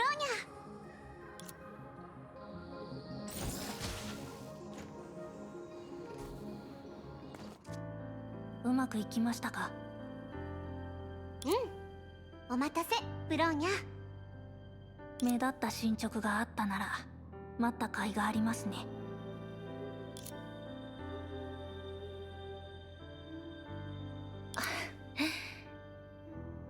キアナ、調子はどうですか？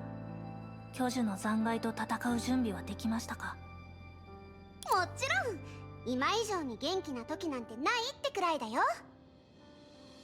なんて冗談冗談。実はあとちょっとなんだ。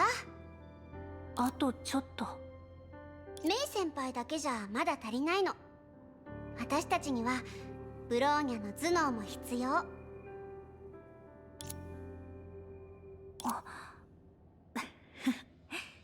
確かにそうですね。正直そちらの方がブローニャが得意としている分野です。Bronya laughed.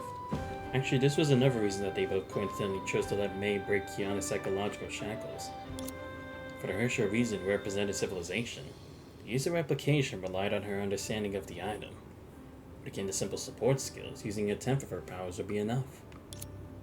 In fact, for the predecessor of Velt Yang, his life as a Hersher, his sync rate with his core was never above half. Of course, as everyone knew, that didn't stop her from becoming a hero. そうだね。それに誰であっても知識と判断力は重要な武器になる。だからこれからもよろしくね。私たちの最強のブレーン。ええ、もちろんです。ブローニャはみんなをがっかりさせたりしませんから。あ、そういえば。どうしたのブローニャちゃん。少し遅れてしまいましたが。おかえりなさい、キアナ。おかえりなさい、メイ姉さん。Two's crypt sounds of applause seemingly brought everything back to the past. Alright. Time to say goodbye. Oh, okay, so we're actually doing this. About time. Staying beneath the ruined walls, May seemed to have become one with the dead silent atmosphere. After sending May into Kiana's mind space, she had been standing there, not moving an inch. 博士、目の前の景色を調べましょうか。初歩的な分析ではこちらの光景は以前と比べて何の変わりもないようですが。ありがとうプロメテウス。けどその必要はないわ。私はこの目に映る全てを覚えておきたいだけなの。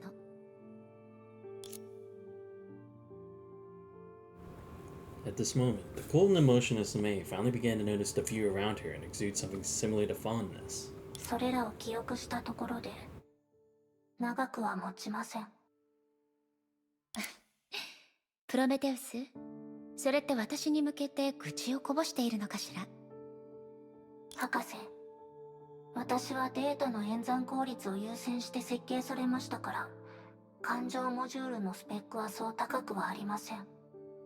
愚痴ではなく、単に客観的事実を話したに過ぎません。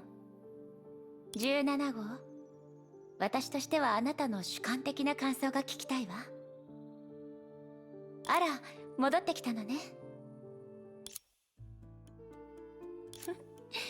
もう準備ができたのなら、そろそろお別れの時ね。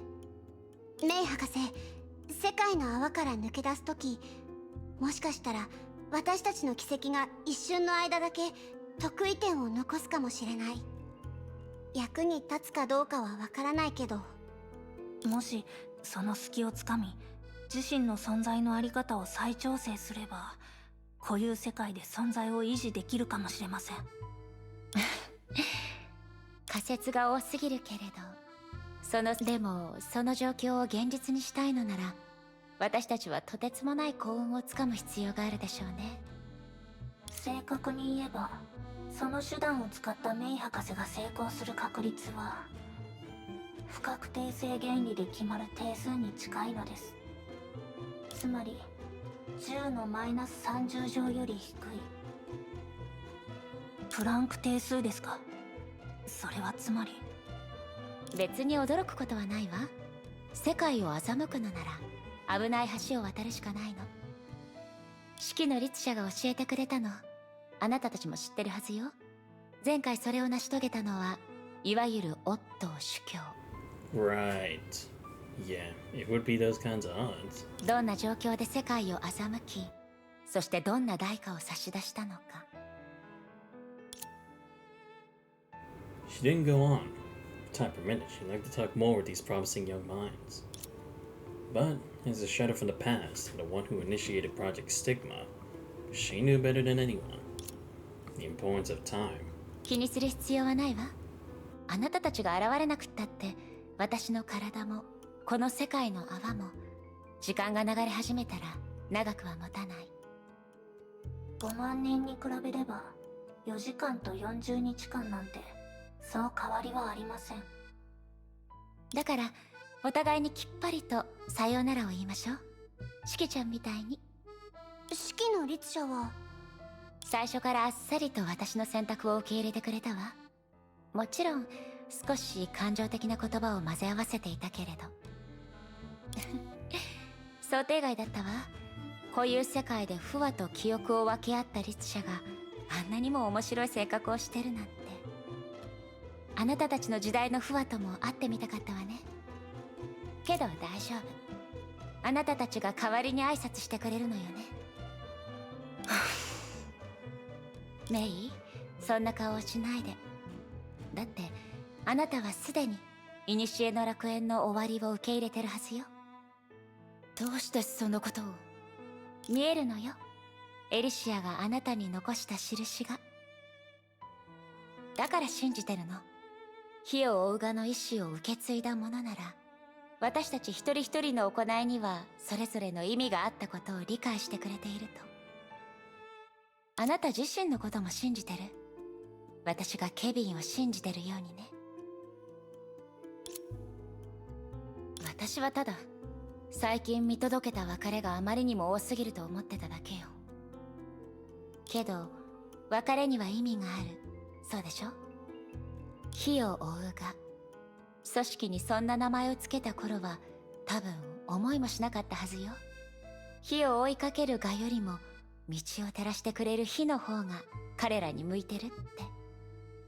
ああ、そう思うとメビウスは本当に素敵な名前をつけてくれたわね。確かに尊敬に値する名前だわ。でしょ。ならそれで十分よ。さて、過去に埋葬されたものを悲しむ必要はないわ。勇気を出して未来へと向かいましょう。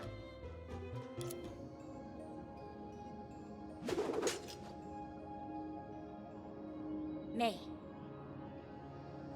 メイ博士、直接脳に話しかけているの？ I was wondering what that それ was. とも四季の律者が。成婚計画の本質は世界の編纂。このことさえ覚えておけば、いずれは律者の力でそれを変える方法を見つけられる。そして新たな起源に時代の火種を灯してちょうだい。それが人の律者であるあなたたちの責任。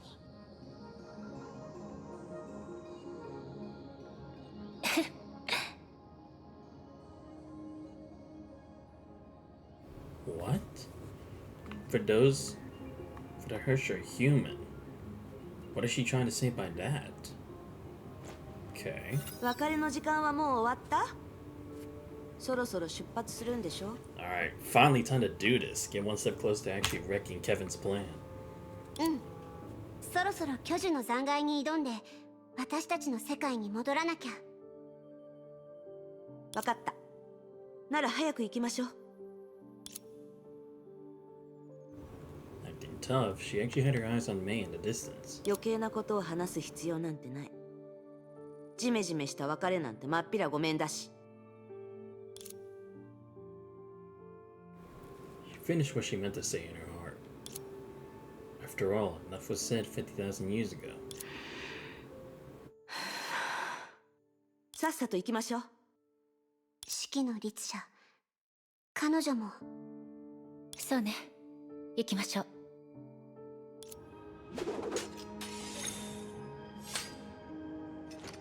Those words have been said too many これか times ら 5,000 years 私は ago. この世界の泡に蓄積したエネルギーを使ってキアナが巨樹の残骸を完全に復元できるよう誘導します。 Okay, hopefully I don't need a redo like it did the last time. Seriously, that was totally on me. I totally mistimed my dodges there. Like, fuck. Hopefully チ I ャ can ン do スは better 一 here. 度だけですから事前準備をしっかりすることをお勧めします。じゃあそろそろ行こう。もたもたしてないで。さっさと終わらせるよ。キアナちゃん、いつも通り思いっきり戦って。ええ、今のキアナならきっと問題ありません。 Think before act. There's only one chance. I guess this is probably to give people time before you save the game. Or I guess for like it to be continued, but fuck it, I'm gonna go for it. その距離が適切です。 Alright, let's see what I gotta do. 今から想像してみてください。あなたの前にはどう戦っても倒せないと言われた疑神オットーが存在しています。彼の無限を終わらせるには彼の生命力を有限側に拘束する必要があります。そうです、まさにその通りです。 Choose. Oh my god, we're doing this again. Well, I mean, I've passed that mode before, so we gotta continue with hard difficulty. Alright, here we go. What's it gonna look like? Is it gonna look the same as... What? It's a bull? You've got to be kidding me. Why is it a bull? エネルギーを補給してください。 Actually, never mind. Maybe I don't want to know. What? I took damage? I wasn't even in front of it. Oh, bullshit. Oh, it must be because it's technically a part of its rampage. I got that. Oh, okay, there's a bar for my shield. I see. No. Oh, it's still moving its horns. I see. I was like, what the hell is going on?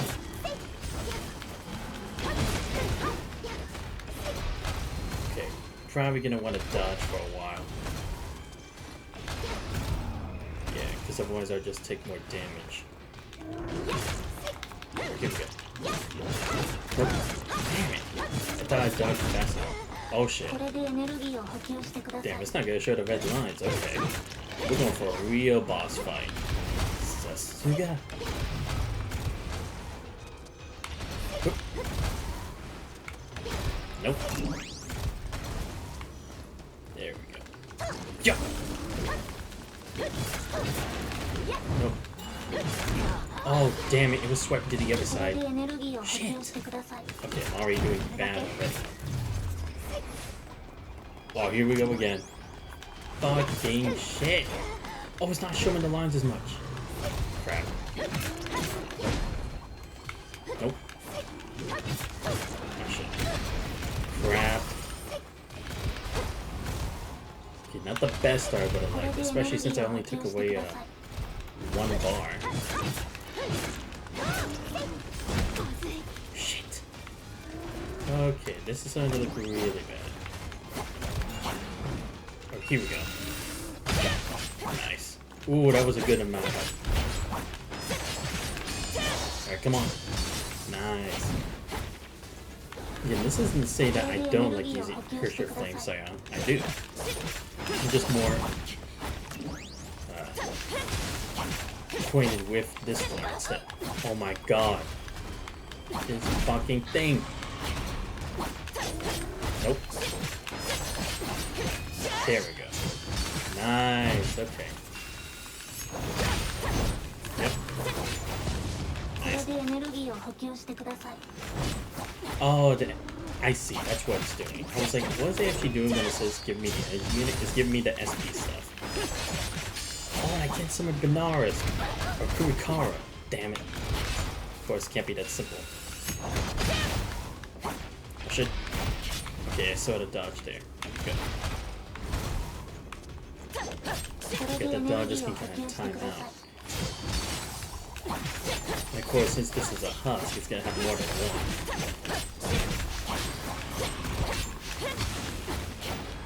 Nope. Dodging that. Dodging this. Hit. Yes. Okay, here we go.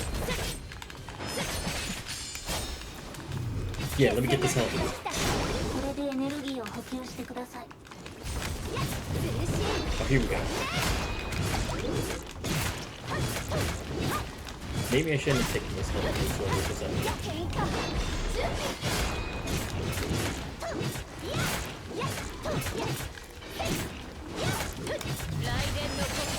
Alright, here we go. Just gotta give it all this health now. これでエネルギーを補給してくだ Yes, さい。 okay, one left. Oh shit, that was bigger horns. What the hell was that? Great, it's a time when I'm gonna need perfect dodges. Here we go. Yes. Oh, and that one. Bonus. Bitches. Oh shit.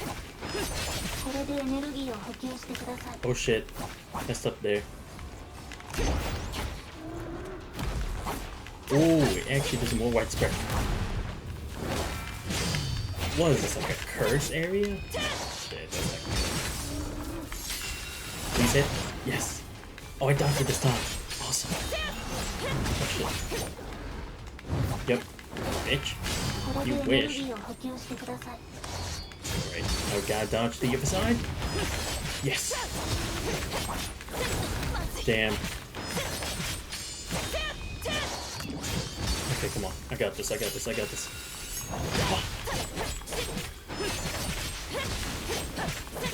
Okay, he's still paralyzed. Let's go. Yes! My time to shine, bitch. これでエネルギーを補給してください。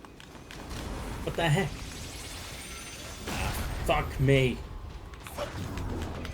Oh, I need to jump, don't I?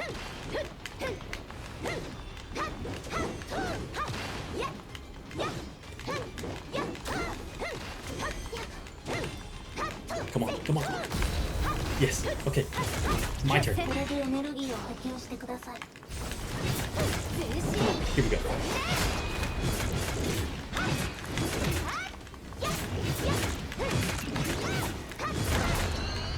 Yes, come on. I got this, I got this, I got this, I got this. Come on, please, please, please, please, please, please, please. Come on. Yes! Let's go, first try. 終わりだね。 Whew. Okay. But I do know for sure, if one of them had died, it definitely would have been over again. Okay, but yeah, that worked out really well. Because it was like, okay, who can I actually guarantee would do the most damage when it's only the core? I was like, looks like Kiana, at least I don't have to worry about losing my health as much compared to it. And if I throw the sword, I can still hit the husk with my other moveset, so still good. Still got the win first try. Let's fucking go. And on hard difficulty. Like I said, I'm getting used to this shit. これで Albeit 終わりの slightly. はず。 It's not saying I'm the best. I definitely could have had a much better start to the fight, all things considered. となると次は The girl held her breath and captured the veins that remained in space due to the husk. ええ、随分と慣れてきているようです。 Hey, this looks kind of like that portal thing they have in Genshin Impact. Cool. はい、これで十分です。 Nice. それでは、この扉はまさか。はい、あなたが感知した通りです。これこそが固有世界に帰ることができる通路。生きるためにあがける最後のチャンスでもあります。 Alright, only one last thing to do. Return to the proper world. Alright, you're in for it now, Kevin. Beat your ass, save the world. Oh wait, I can actually say goodbye to people. Wait, where is Dr. May anyway? Shouldn't she be here too? She's not at the battle site. Weird. Where's she gone? Or maybe she thought it would be bad. Oh no, maybe because of the Honkai corruption, right? It could still affect her because of the portal, maybe? I don't know. あなたたちはできうる限りのことを全てやり遂げました。これからは私たちが持つ全ての力を出し切り、一か八かの賭けに出るしかありません。お元気です。プロメテウス。さてと、行きますか。準備はできた？これから帰るよ。当然です。私はヒッチハイクでもしてるって思うことにするよ。よし。ならしっかり捕まってて。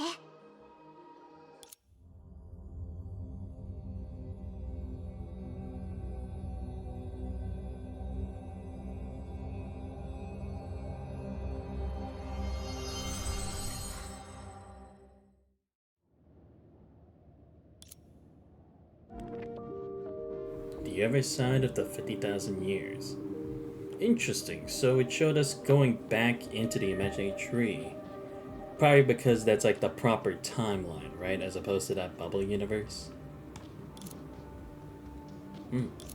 Now back with this team. 師匠さん、大丈夫ですか？ Yeah, because I'm kind of wondering, are they actually doing anything else while we've done this? Or are they like just waiting for us to come back? 疲れてるならニューアトラで少し寝てきた方がいいんじゃないでしょうか。大丈夫。瞑想してただけだから。瞑想？キアナがしてたようなトレーニングですか？信州では、いや、東方ではよく見かける訓練方法だね。伝説にある対通に同図、羽化当選みたいな効果はないけど、心境を広げ、信仰を察知するって面においては抜群の訓練方法なんだ。Yeah, I remember Fuhua did that a lot when she was Azure Imperia. 確かに私もシミ消しを利用する力を高めたいときは常に似たようなことをしていました。なるほど。だからみんな冷静で落ち着いてるんですね。あれ？ゼーレ、何か勘違いしてない？私が瞑想してたのは気持ちがごちゃごちゃだからだよ。Yeah, it's a way to restore that inner peace. 正直なところ、デュランダル、私たちいつまで待たないといけないの？ But then again, I guess it kind of makes sense because it's hard to actually tell what the flow of time is from that bubble universe compared to this one, which is the true timeline. It is kind of hard to tell in that sense now that I think about it, so maybe it actually isn't that long. ここに来たのもまだ2時間前のことですよ。Oh, okay, that's it. Not too bad. あんたってば、よくそうじっとしていられるね。今もキアナたちが頑張って帰る方法を探してるって考えると、私はいても立ってもいられないよ。こうして2時間も待つ羽目になるって知ってたら。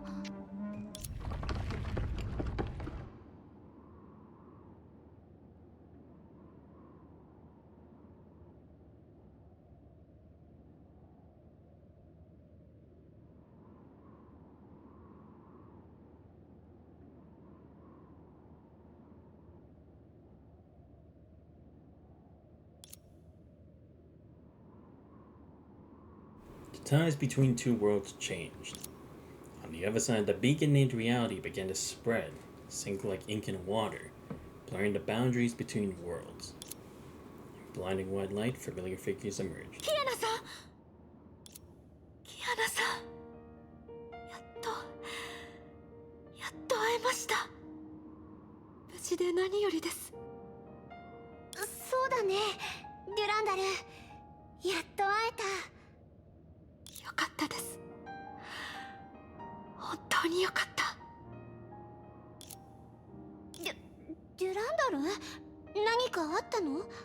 Right. Kiana doesn't know yet. Forgot. Yeah, so might be kind of a new thing to see Durandal act like that. Bewildered, Kiana looked at her hands tightly held by Durandal's. It wasn't until now Durandal realized. She was acting too weirdly compared to her usual calm self. すみません。興奮しすぎました。 As she spoke, hesitation flashed over her eyes. It was gone instantly and followed by a relieved smile. とにかくあなたたちも無事で何よりです。お久しぶりですね。ライデン・メイさん、ブローネ・ザイチクさん。 Yeah, so I'm guessing by now, the Hersher's sentience probably went back into Fuhua's mind, right? Or I guess in the core. お久しぶり。 But I wonder, will Senti be able to tell what Fuhua is doing right now, or will she just be dormant? I'm kind of curious. お久しぶりです、デュランダルさん、リース少さん。 Yeah, because then this will kind of also show the girls that, wait, Fuhua wasn't with us? But then where was she the whole time, you know?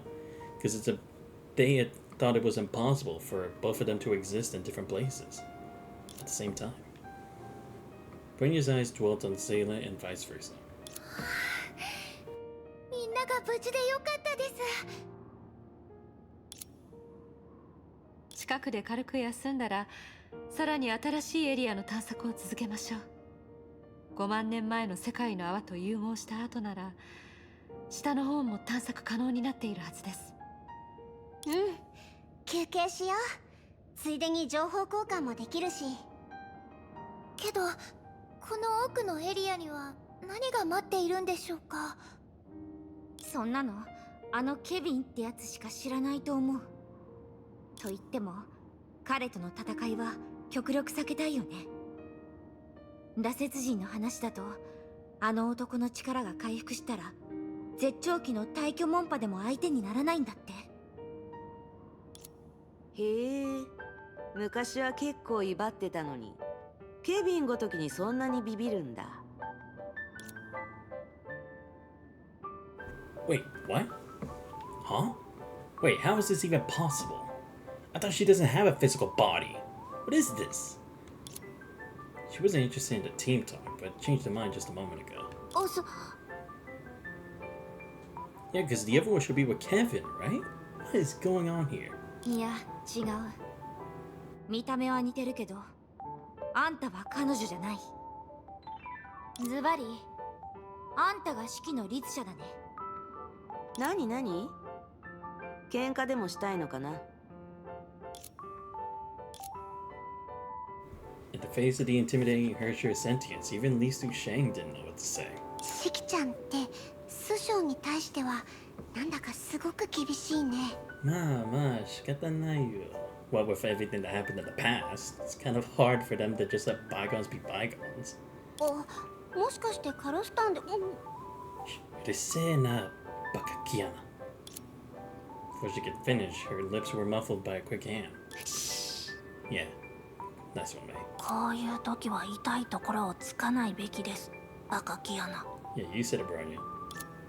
Luckily, the Hersher sentience didn't press forever. He shrugged casually to show how forgiving she was. あなたたちもだよ。ケビンと対峙するからって自信をなくす必要なんてある？私一人でもケビンと互角なんだし、こんなに人がいるんだから恐れることなんてないでしょ。 Oh, mine. Do you not understand the situation we're in? We're still in the midst of his entire plan. We're in his clutches still, in a 互 way. 角？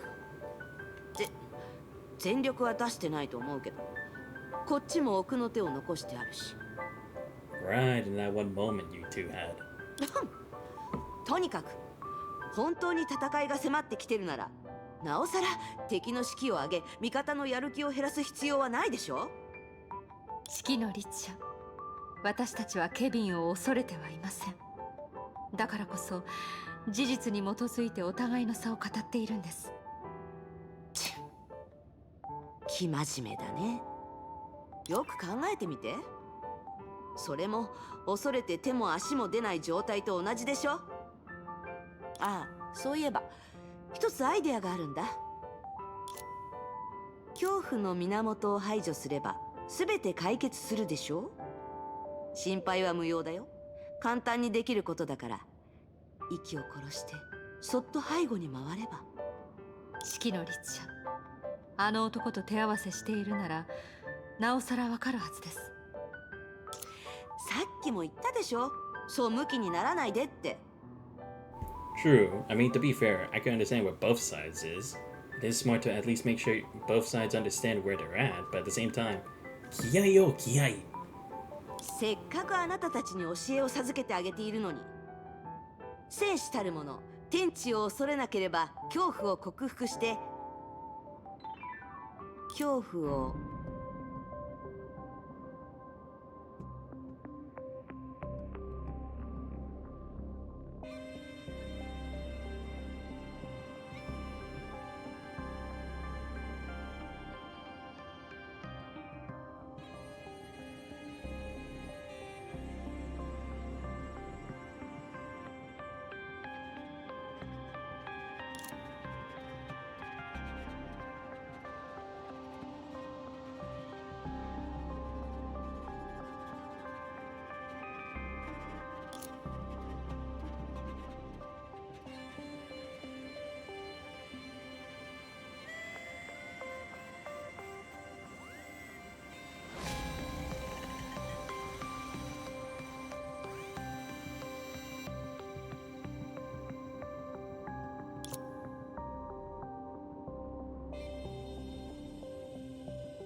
She was suddenly frozen and her eyes went wide as if she saw something impossible. It was then followed by a low curse. あの僕年次ってば、一体どれだけ私に迷惑をかければ気が済むわけ。 What the? ねえあんた、今は誰が迷惑をかけてるって思ってるの？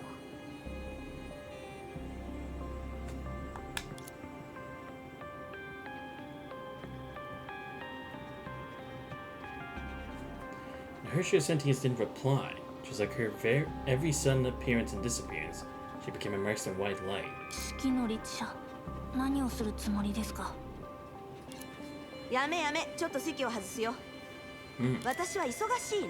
一人一人にカウンセリングをしていられるほど暇じゃないんだ。 Yeah, she must have noticed too, right? That they're separated.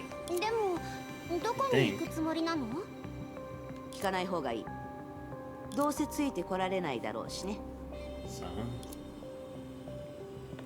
as soon as she finished speaking, she vanished into thin air. 四季の律者って本当に変わってるね。 Yep, they're very eccentric individuals. 何かおかしな気配がしませんか？うん、もしかしてさっき言ってたのは。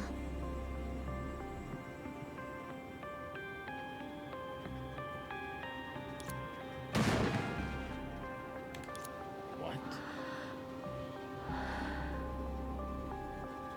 やはり Wait, what happened? Just now, a mighty force surged up from the moon's surface facilities like a hurricane, telling the invaders its invincibility. Durando, May, and Bronya were no strangers to this force.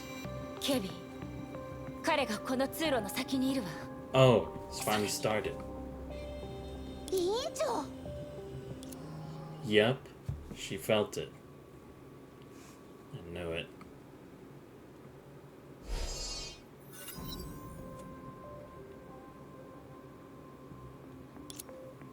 Everything transitory is only approximation. What cannot be achieved, here comes the pass. Despair is a curious feeling. In face of unstoppable enemies, people weren't desperate. When everything brilliant and glorious vanished, people weren't eager. The moment of despair came when the greatest feats were accomplished. だから今のあなたはこんなにも。 Yeah, because then it's like, even though you win it, it could all go downhill the next moment, right? Because it's like your luck has run out. Vulnerable, lonely, and desperate. ケビン、あなたは自分の骨をうずめる場所を探している。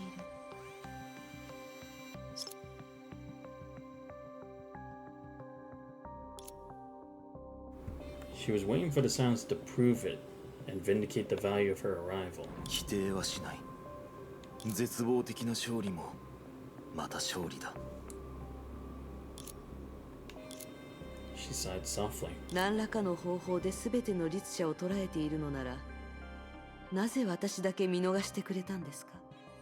四季の律者のコアは今でも私の体内に存在しています。 Yeah, it is あ interesting, なたは right? そのことを知っているはずです。 Yeah, I figured it was possible for him to separate the two spiritually, but it is true. Why not seal Fuhua as well? Did he feel like she wasn't going to interfere, or did he just think it didn't make a difference? I'm kind of curious as to why. 理由など存在しない。何せ君は君だ。 Fuhua expected the answer, but hearing it still surprised her. This man had been alone for too long that people forgot. He needed friends too? 確かに、私は私です。例えばあなたに会いにここまで来たのはフワとして肯定したかったからです。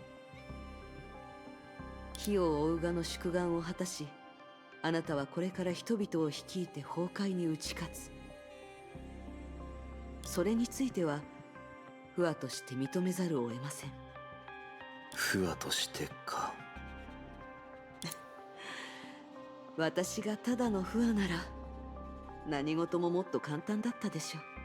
Oh, I see. So she's saying, as herself from when she was still a member of the Flame Chasers, he's done a job well done. But as to her views in the current version of her, it's something else. 君のせいではない。 But there was the huge gap of 50,000 years. ケビン、かつてあなたは私の戦友でした。戦場では私が最も尊敬するリーダー。理念が違ってもあなたの反対側に立つ勇気など私にはありません。そのことは認めます。昔スーがこんな言葉を教えてくれました。死に際が終焉の降臨ではなかったことがケビンにとって最大の遺憾なんだ。あの頃は単にメイ博士のことを指しているのかと思っていました。 Really? He said that about Kev? That's what Kevin said? Really? しかし今日になってその遺憾が他に何を意味するのか I mean, don't get me wrong. I didn't expect him や to っ be と like 全て jumping 理 for 解で joy. きました。 But at the same time, it's like, isn't this the whole point? But I guess it's like he sees himself as being the only one to or being capable of sacrificing himself and enduring the loneliness, maybe. あなたは勝利者になったその瞬間、旧姓の命を背負う自身もその手で殺すつもりなのでしょう。 What? But how? How would he be capable of doing it?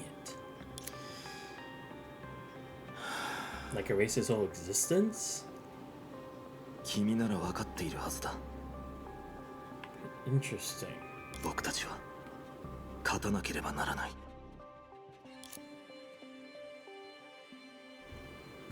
The silence of finality rose with the man. フワ、メイはかつて火種計画を君に託した。 Oh, really? Mate, Fuhua was entrusted with Project Ember. I didn't think she left it alone to a specific individual, but I guess it would make sense since she is the only other survivor of the previous age. Interesting. 復帰とジョカが命を落としたことで、 Yeah, 火種計画は僕たちにとって失敗したも同然になった。 right. 再び旅立った箱舟も数千年後に連絡が途絶えた。 Yeah, because Nuan Fushi wanted to separate Fuhua from that fate, right? They didn't want her to be like her old self. They didn't want her to be a slave to Project Ember. They wanted her to find a reason for her to live, but herself, not that someone forced upon her. We learned that too back then. The arc. だから僕は一度その時点で生婚計画を実行しようとした。新人類の人口が数億を超えた程度で、律者の誕生前なら比較的小さな代償で使命を果たせる。だが君も知っているように、スーが僕を止めた。数億人の犠牲より彼は。Oh. What? スーは豪奢計画にかけて定められた終焉が訪れるまでに善を尽くせる方法を見つけようとしたんだ。 Oh, there was another project at hand. So there was a third one? Veluca. What would it be? 彼の望みが叶っていればいいんだが、不は今が成婚計画を成就させる最後のチャンスなんだ。12人の決められた律者が降臨した今、比較的大きな代償でより大勢の生存者を残す。しかしスーが彼の答えを見つけられたのなら、君の火種はまだ消えてはいない。むしろそれは今から燃え上がり、歴史が背負う罪を全て洗い流すはずだ。だからこそ不可。 Interesting. So Sue's project also isn't finished yet. It's still going? But what preparations did Sue make for this? Or at least the people who he was working with? Surprisingly, he began calling her by her new name. 友か敵か Oh, 選べ。 here we go. The decision. 残念に思う必要なんてないわ。私の旧友。Along a familiar path, Prometheus and Dr. May met for the last time. After hearing May's answer, Prometheus became briefly unresponsive. After calling sizable knowledge, she still could not decipher the state of affairs. 今は外と連絡が取れず、あなたの計画も的外れになってしまったのに、残念ではないと言うんですね。計画ね。本来の私と同じように何もかもを知り尽くし、何もかもを掌握していたとしても、私は彼女と同じように他人の進む道を切り開いた後は無様に消える。私は悔しいと思うべきなのかしら。人間にとっては確かに苦痛を感じるような経験です。しかし博士、あなたなら私が別の意味で言っているのだとわかるはずですよね。前回私を責めたことについてかしら。世界を裏切るためにあの子たちを利用しようとしたこと。あの時きつく当たった理由のことでしたらその通りです。融合は不可逆的な過程ですが、計算によればそれは本来40日後に発生するはずです。つまりあなたは自身の知識を駆使して世界の壊滅を40日も前倒ししたのです。たとえそれがあなたと私しか存在していない世界の泡であろうと。人間にとっては必要な行いなの。必要な行い、それは今日という意図も含めてですか。たとえ律者が成婚計画を止める理由が十分にあっても、今日こういう世界に戻る必要はありません。Interesting. She makes a fair point because if they needed to use the plan in another way to get an extra bonus, why not go for that? Because then everyone would win, right? Why bother hasting it, risking your own? 演算結果によると、こちらでコンディションを整えさせるという良策もあったはずです。いわゆる木こりのジレンマを回避する作戦です。But again, I could only think of two things. One, either the flow of time is different from the other, so it wouldn't change anything because they don't know how long it's been out there compared to here, or there's something else at play here. しかし、博士は最初から北限が迫っているという暗示をかけ、彼女たちを誘導していました。最初は何かを考慮した結果だと思っていましたが、博士、あなたは意地を張っているのではありませんか？あら、昔、まだ自由に動けていた頃、毎年今日どんなに大事なことがあろうと、あなたはそれを置き去りにし、一人でここを訪れ、何もせず一日中過ごしていました。そのことの優先順位が何よりも上回っているのなら、融合するその瞬間、この時間に身を置くことが何よりも重要なんだと私は推測しました。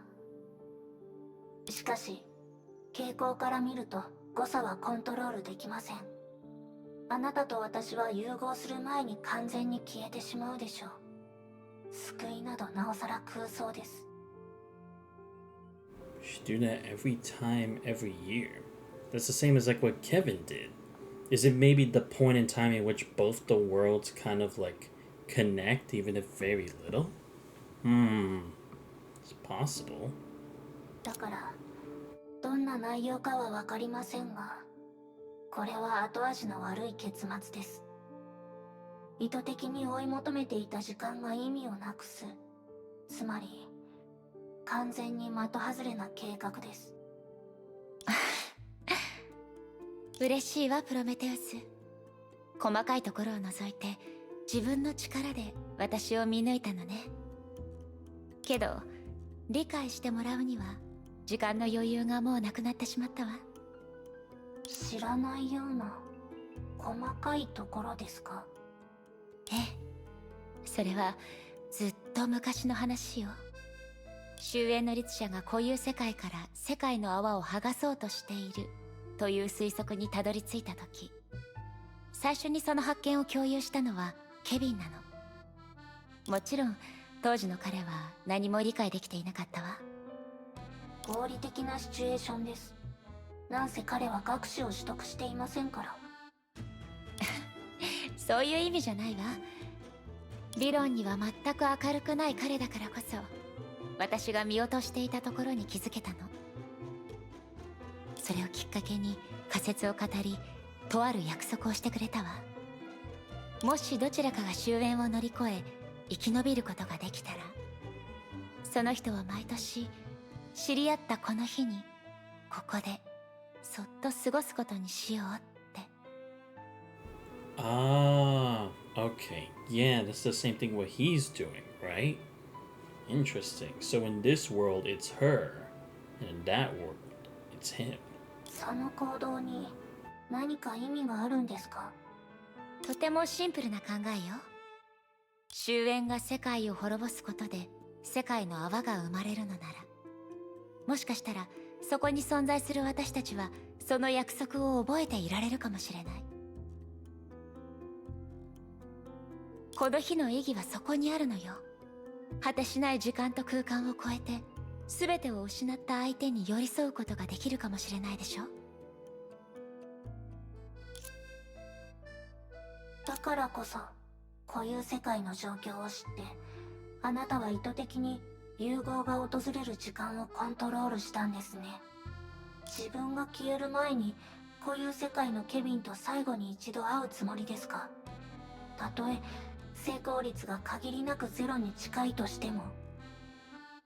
博士、これだけは指摘させてもらいます。旋回一条の持ち主にとってそんなことは何の意味もありません。その気があるのならいつでもできるでしょう。ヨルムンガンドは私たちに近づき道具にした。それは世界の真相の認知がかつての私たちに追いついていることを証明しています。そしてメイ博士、あなたはそんな理性に欠けた約束を守り、根源ともいえる作戦の方向を決めてしまいました。論理的に考えればもはや盲目的だと言えるほどです。I see. Yeah, because if she had made the connection any other day, it wouldn't be that same time of year anymore. Interesting. なるほど。確かにそれはあなたらしい考え方ね。行為の意義を責めるのではなく、行為の効率を咎める。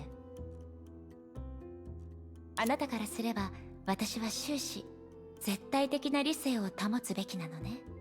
はい。そうね。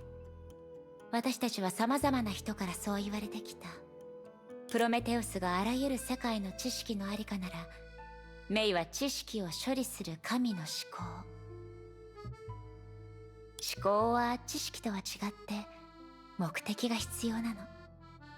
だからこそあなたには自分の力で私のことを見抜き理解してほしかったの。 Okay, so I'll be right back. Just give me a second. 自分は最初から感性的な人間で、絶対的な理性は単に手段として使っていただけと言いたいのですか？いえ、違いますね。つまり自身の感性の生存空間を勝ち取る、その目的のためにあなたは理性を保とうとしていたのですね。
火を追うガたちは決して認めないかもしれないけど、彼らが私についてきてくれた理由、それは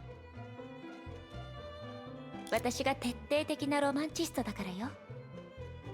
そしてそれはこういう世界のケビンが私たちを道具にしてあの子たちをここまで来させた根本的な理由でもある。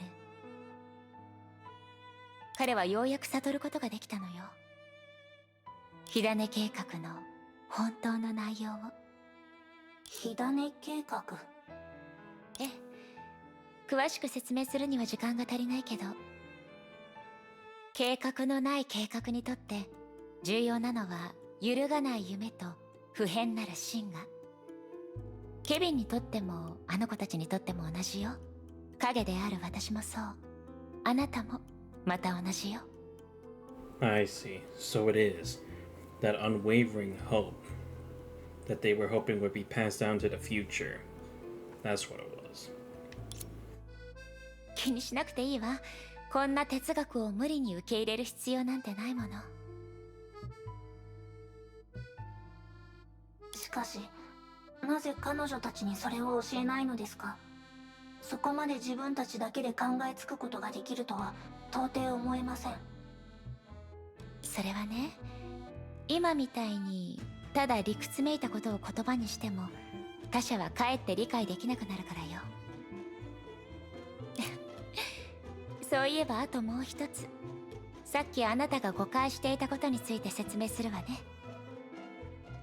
実はね、自分の世界を裏切る行為はケビンなら絶対にすることなの。だから今の私も同じくそうする必要があった。自分の意志に従って自ら行う。その意義はお互いの自我にとって決して語るに足らないものじゃない。それはともかく当時の私があの紳士でちょっと不器用な男の子を受け入れた時から、私たちの関係は彼側から見れば少し不公平だったはず。私は世の真理を知り尽くし、みんなを率いて崩壊に宣戦布告した。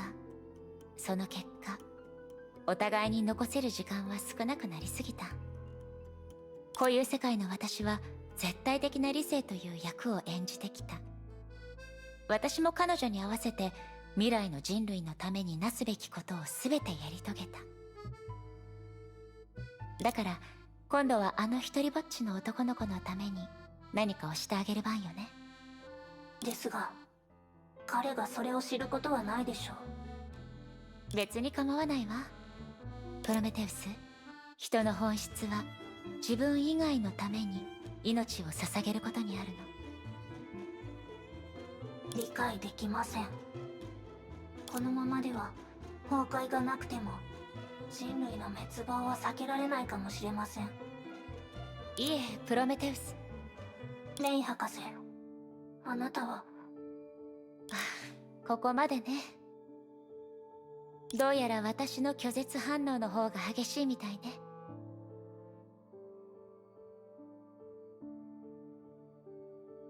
もしまだ思考を維持できるのなら、今から話すことを覚えておいて。あなたが思う人類を滅亡へと導く卑怯さ。私はそれこそが永遠と生き延びるための要だと思うの。これもまた私からあなたに残せる唯一の祝福よ。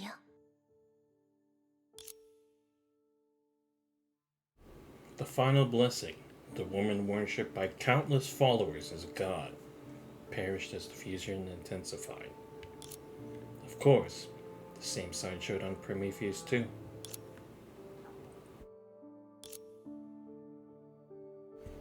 Beneath the mechanical shell, an impulse came up. She looked around, trying to find a cold figure and tell him what she just got to know. Tell that man, the one who you betrayed the world for, can do the same for you. But it was all too late. 彼女たちが見た終焉の残骸は精神的な意味で固有世界の私が迎えるべき結末でした。残念なことに、博士、こちら側の私に残してくれた時間はあまりにも短すぎます。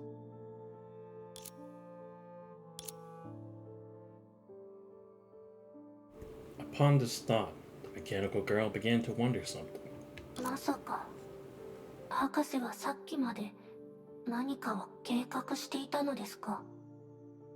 もしかして、今、私に。Indeed, though she meant everything she said, her expression was uncharacteristic, as if she were trying to induce the girls into a state so their feelings could pass on to.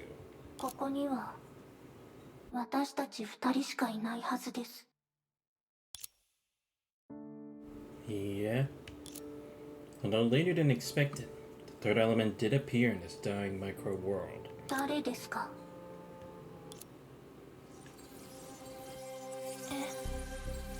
心配しないで。ちょっと変わった形になるけど、ウサギとしての責務がなかったとしても、私は神聖者を見捨てられないの。私を世界に留めてくれてありがとうございます。しかし、あなたは一体誰ですか？ヨルムンガンドではウサギと呼ばれているわ。けどミステル・シャニアテって呼んで。これは自分につけた人間の名前よ。So she's hair. Interesting. She calls herself a Shariak too. God damn it. Of course something crazy always comes from the Shariak family, even if she isn't actually one of them. けど今の状態だと、まずはあなたの意識をすべて精魂に移した方がいいかもしれないわ。博士と違って純粋なデータの意識なら自我を失うことはないし。私を利用して何をするつもりですか？あら、緊張しなくてもいいのよ。別にあなたを利用する気はないわ。どう言えばいいのかしら。私が夢の中に溶け込ませた人たちのように、ただみんなに幸せに生きてほしいだけなの。成婚計画ではそれができないと知っているはずです。そう、分かっているわ。だからこそただの夢でしかないの。けどね、もし明日が存在しなければ、夢から覚めることは死刑宣告と同じなのよ。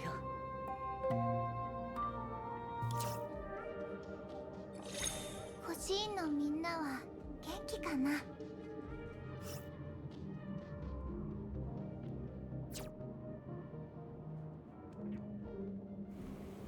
？Head to where energy fluctuations were detected. Discuss the situation. 懐かしい。Oh, okay. Yeah. Might as well do that before we continue.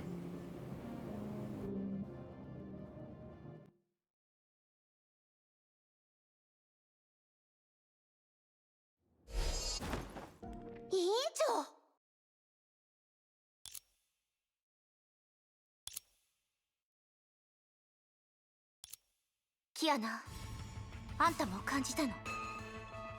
うん。かすかだけど、あれは退去研究を習得した人だけが持ってるエネルギーの波動だって確信できるよ。そしてそれはここからずっと離れてる下の方から来てる。 Guessing Fuhua finally made her choice. やっぱりおそし様は、フカは今苦戦してるんだと思う。だから式の律者は先に離れたわけですね。私たちがついていけないんじゃなくて、間に合わないって思ったのかも。確かに委員長の状況は楽観視できない。けどケビンなら、彼がまだ私の知ってるケビンなら、戦いで意志を示すことが彼の狙いなのかもしれないわ。とにかく委員長のことを放っておけないよね。ええ、戦いで示さなければならない何かがあるなら、私たちもその一員になりましょう。それなら急いで行動しよう。グズグズしててもいいことはないよ。待ってください。行動する前に去るかとどまるかを決める必要があるとブローニャは思います。 True, because we don't know what the next phase of Project Stigma would be. Does it have someone else working on it besides Hair? Is there like some unnatural force that's going to occur as a result of it? We don't know. 私はブローニャさんに賛成です。まだ予兆はありませんが、一方的にニューアトラの精魂覚醒者をヨルムンガンドに利用させるわけにはいきません。それにここで支援する人も必要です。Yeah, we need to stop the merging of the two realities before it's too late. ブローニャお姉ちゃん、私が残るよ。私はニューアトラのみんなと仲良くしてるし、何か緊急事態があった時に短時間で彼らをまとめられると思うの。それに私の漁師の海の信号はキアナの力やデュランダルさんの趣味消しに識別されやすいみたい。戦場の通信兵みたいでしょ。ええ、そうですね。でもゼーレは普通の通信兵ではなく、みんなを見守る灯台ですよ。それじゃあゼーレ、あとはよろしくね。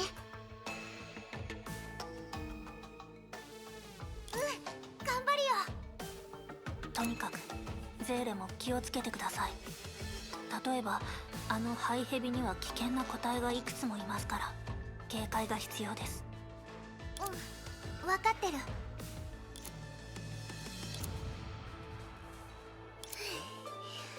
とにかく後ろは私に任せて。今一番大事なのはフカさんのいる場所へとつながる道を見つけて彼女を助けることだか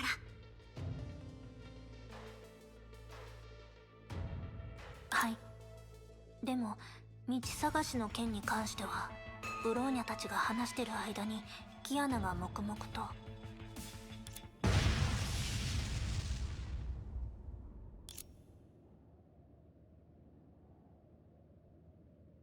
あれはケビン。 Damn, they don't waste time, do they? キアナさん、ああいう攻撃を回避できる道は見つかりそうですか？わからない。でも少なくとも分かってる事実がある。私たちがいる固有世界は終焉の力のせいで地球よりもずっと複雑で危険かもしれない。では比較的安全な方向はありますか？あるよ。でも目立ちすぎてむしろ怪しく感じる。 True. Most of the time when it's too good to be true, it usually is. 怪しいですか？うん、私たちのすぐ近くにある。もっと正確に言うとこのエレベーターの下の通路なんだけど。私たちを乗せた台のこと？私の記憶が正しければ一定の距離しか上下移動できないと思うんだけど。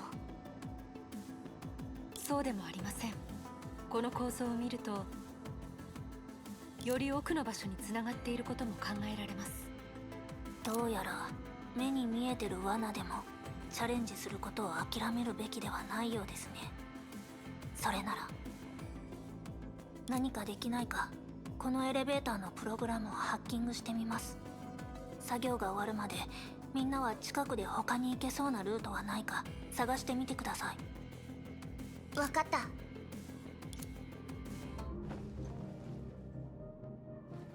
もう一度試してみたけど、やっぱりこの周りの空間はめちゃくちゃだ。ただ待ってるだけっていうのも嫌だし、他の人たちの状況を見てみようかな。Interesting. Alright, I think this is gonna be a good place to save for now. Because shit looks like it's about to go down. At least where Kevin and Fuhua live. Nice. 艦長ゼーレをどこに連れて行く気 Alright. ですか？ And like I said, that is going to be it for today. Yes, we made it. Chapter 23 or 33. In the name of the truth. Okay, interesting. We got a bit more information. 全部クリアしたの？ Not as much in regards to Project Stemma necessarily, but we're starting to see where everyone's thoughts lie, you know? It does seem like Fuhua is now thinking of what her current self would think, opposed to herself in the past when she was a flame chaser, now retaliating against Kevin. Her sure sentience hopefully will be able to provide backup in time, but I don't know, man. We've seen shit like this before, and it almost never ends well for us. Now that we're finally back in the real world, can we really make a difference? That's what we gotta see. And hopefully we'll be able to next time when we hop back onto the stream. And again, we had to say farewell to Dr. May and Prometheus. As of that, now Fuhua and Kevin are literally the last of the Flame Chasers. But anyway, let me give a huge shout out to Yukian19 and Rin for showing up to the stream. It's great chatting with you guys. And I will still stream tomorrow on the night in birth. I don't know what time I'll stream it, but just know that I'll still do it. Don't worry, we're still gonna have that. And again, on Saturday, we will continue with Honkai Impact 3rd so that we can hopefully stop Kevin from trying to eliminate Fuhua, who I'm guessing is probably like the only other adversary who could stand in the way of Project Stigma, considering it seems like Sue is still doing so with whatever his project for Luca is. Interesting that now another plan pops up, but again, it's like, when it comes to the mobs, they never only have one plan. When it's for the future, you need as many plans as you can for this kind of situation.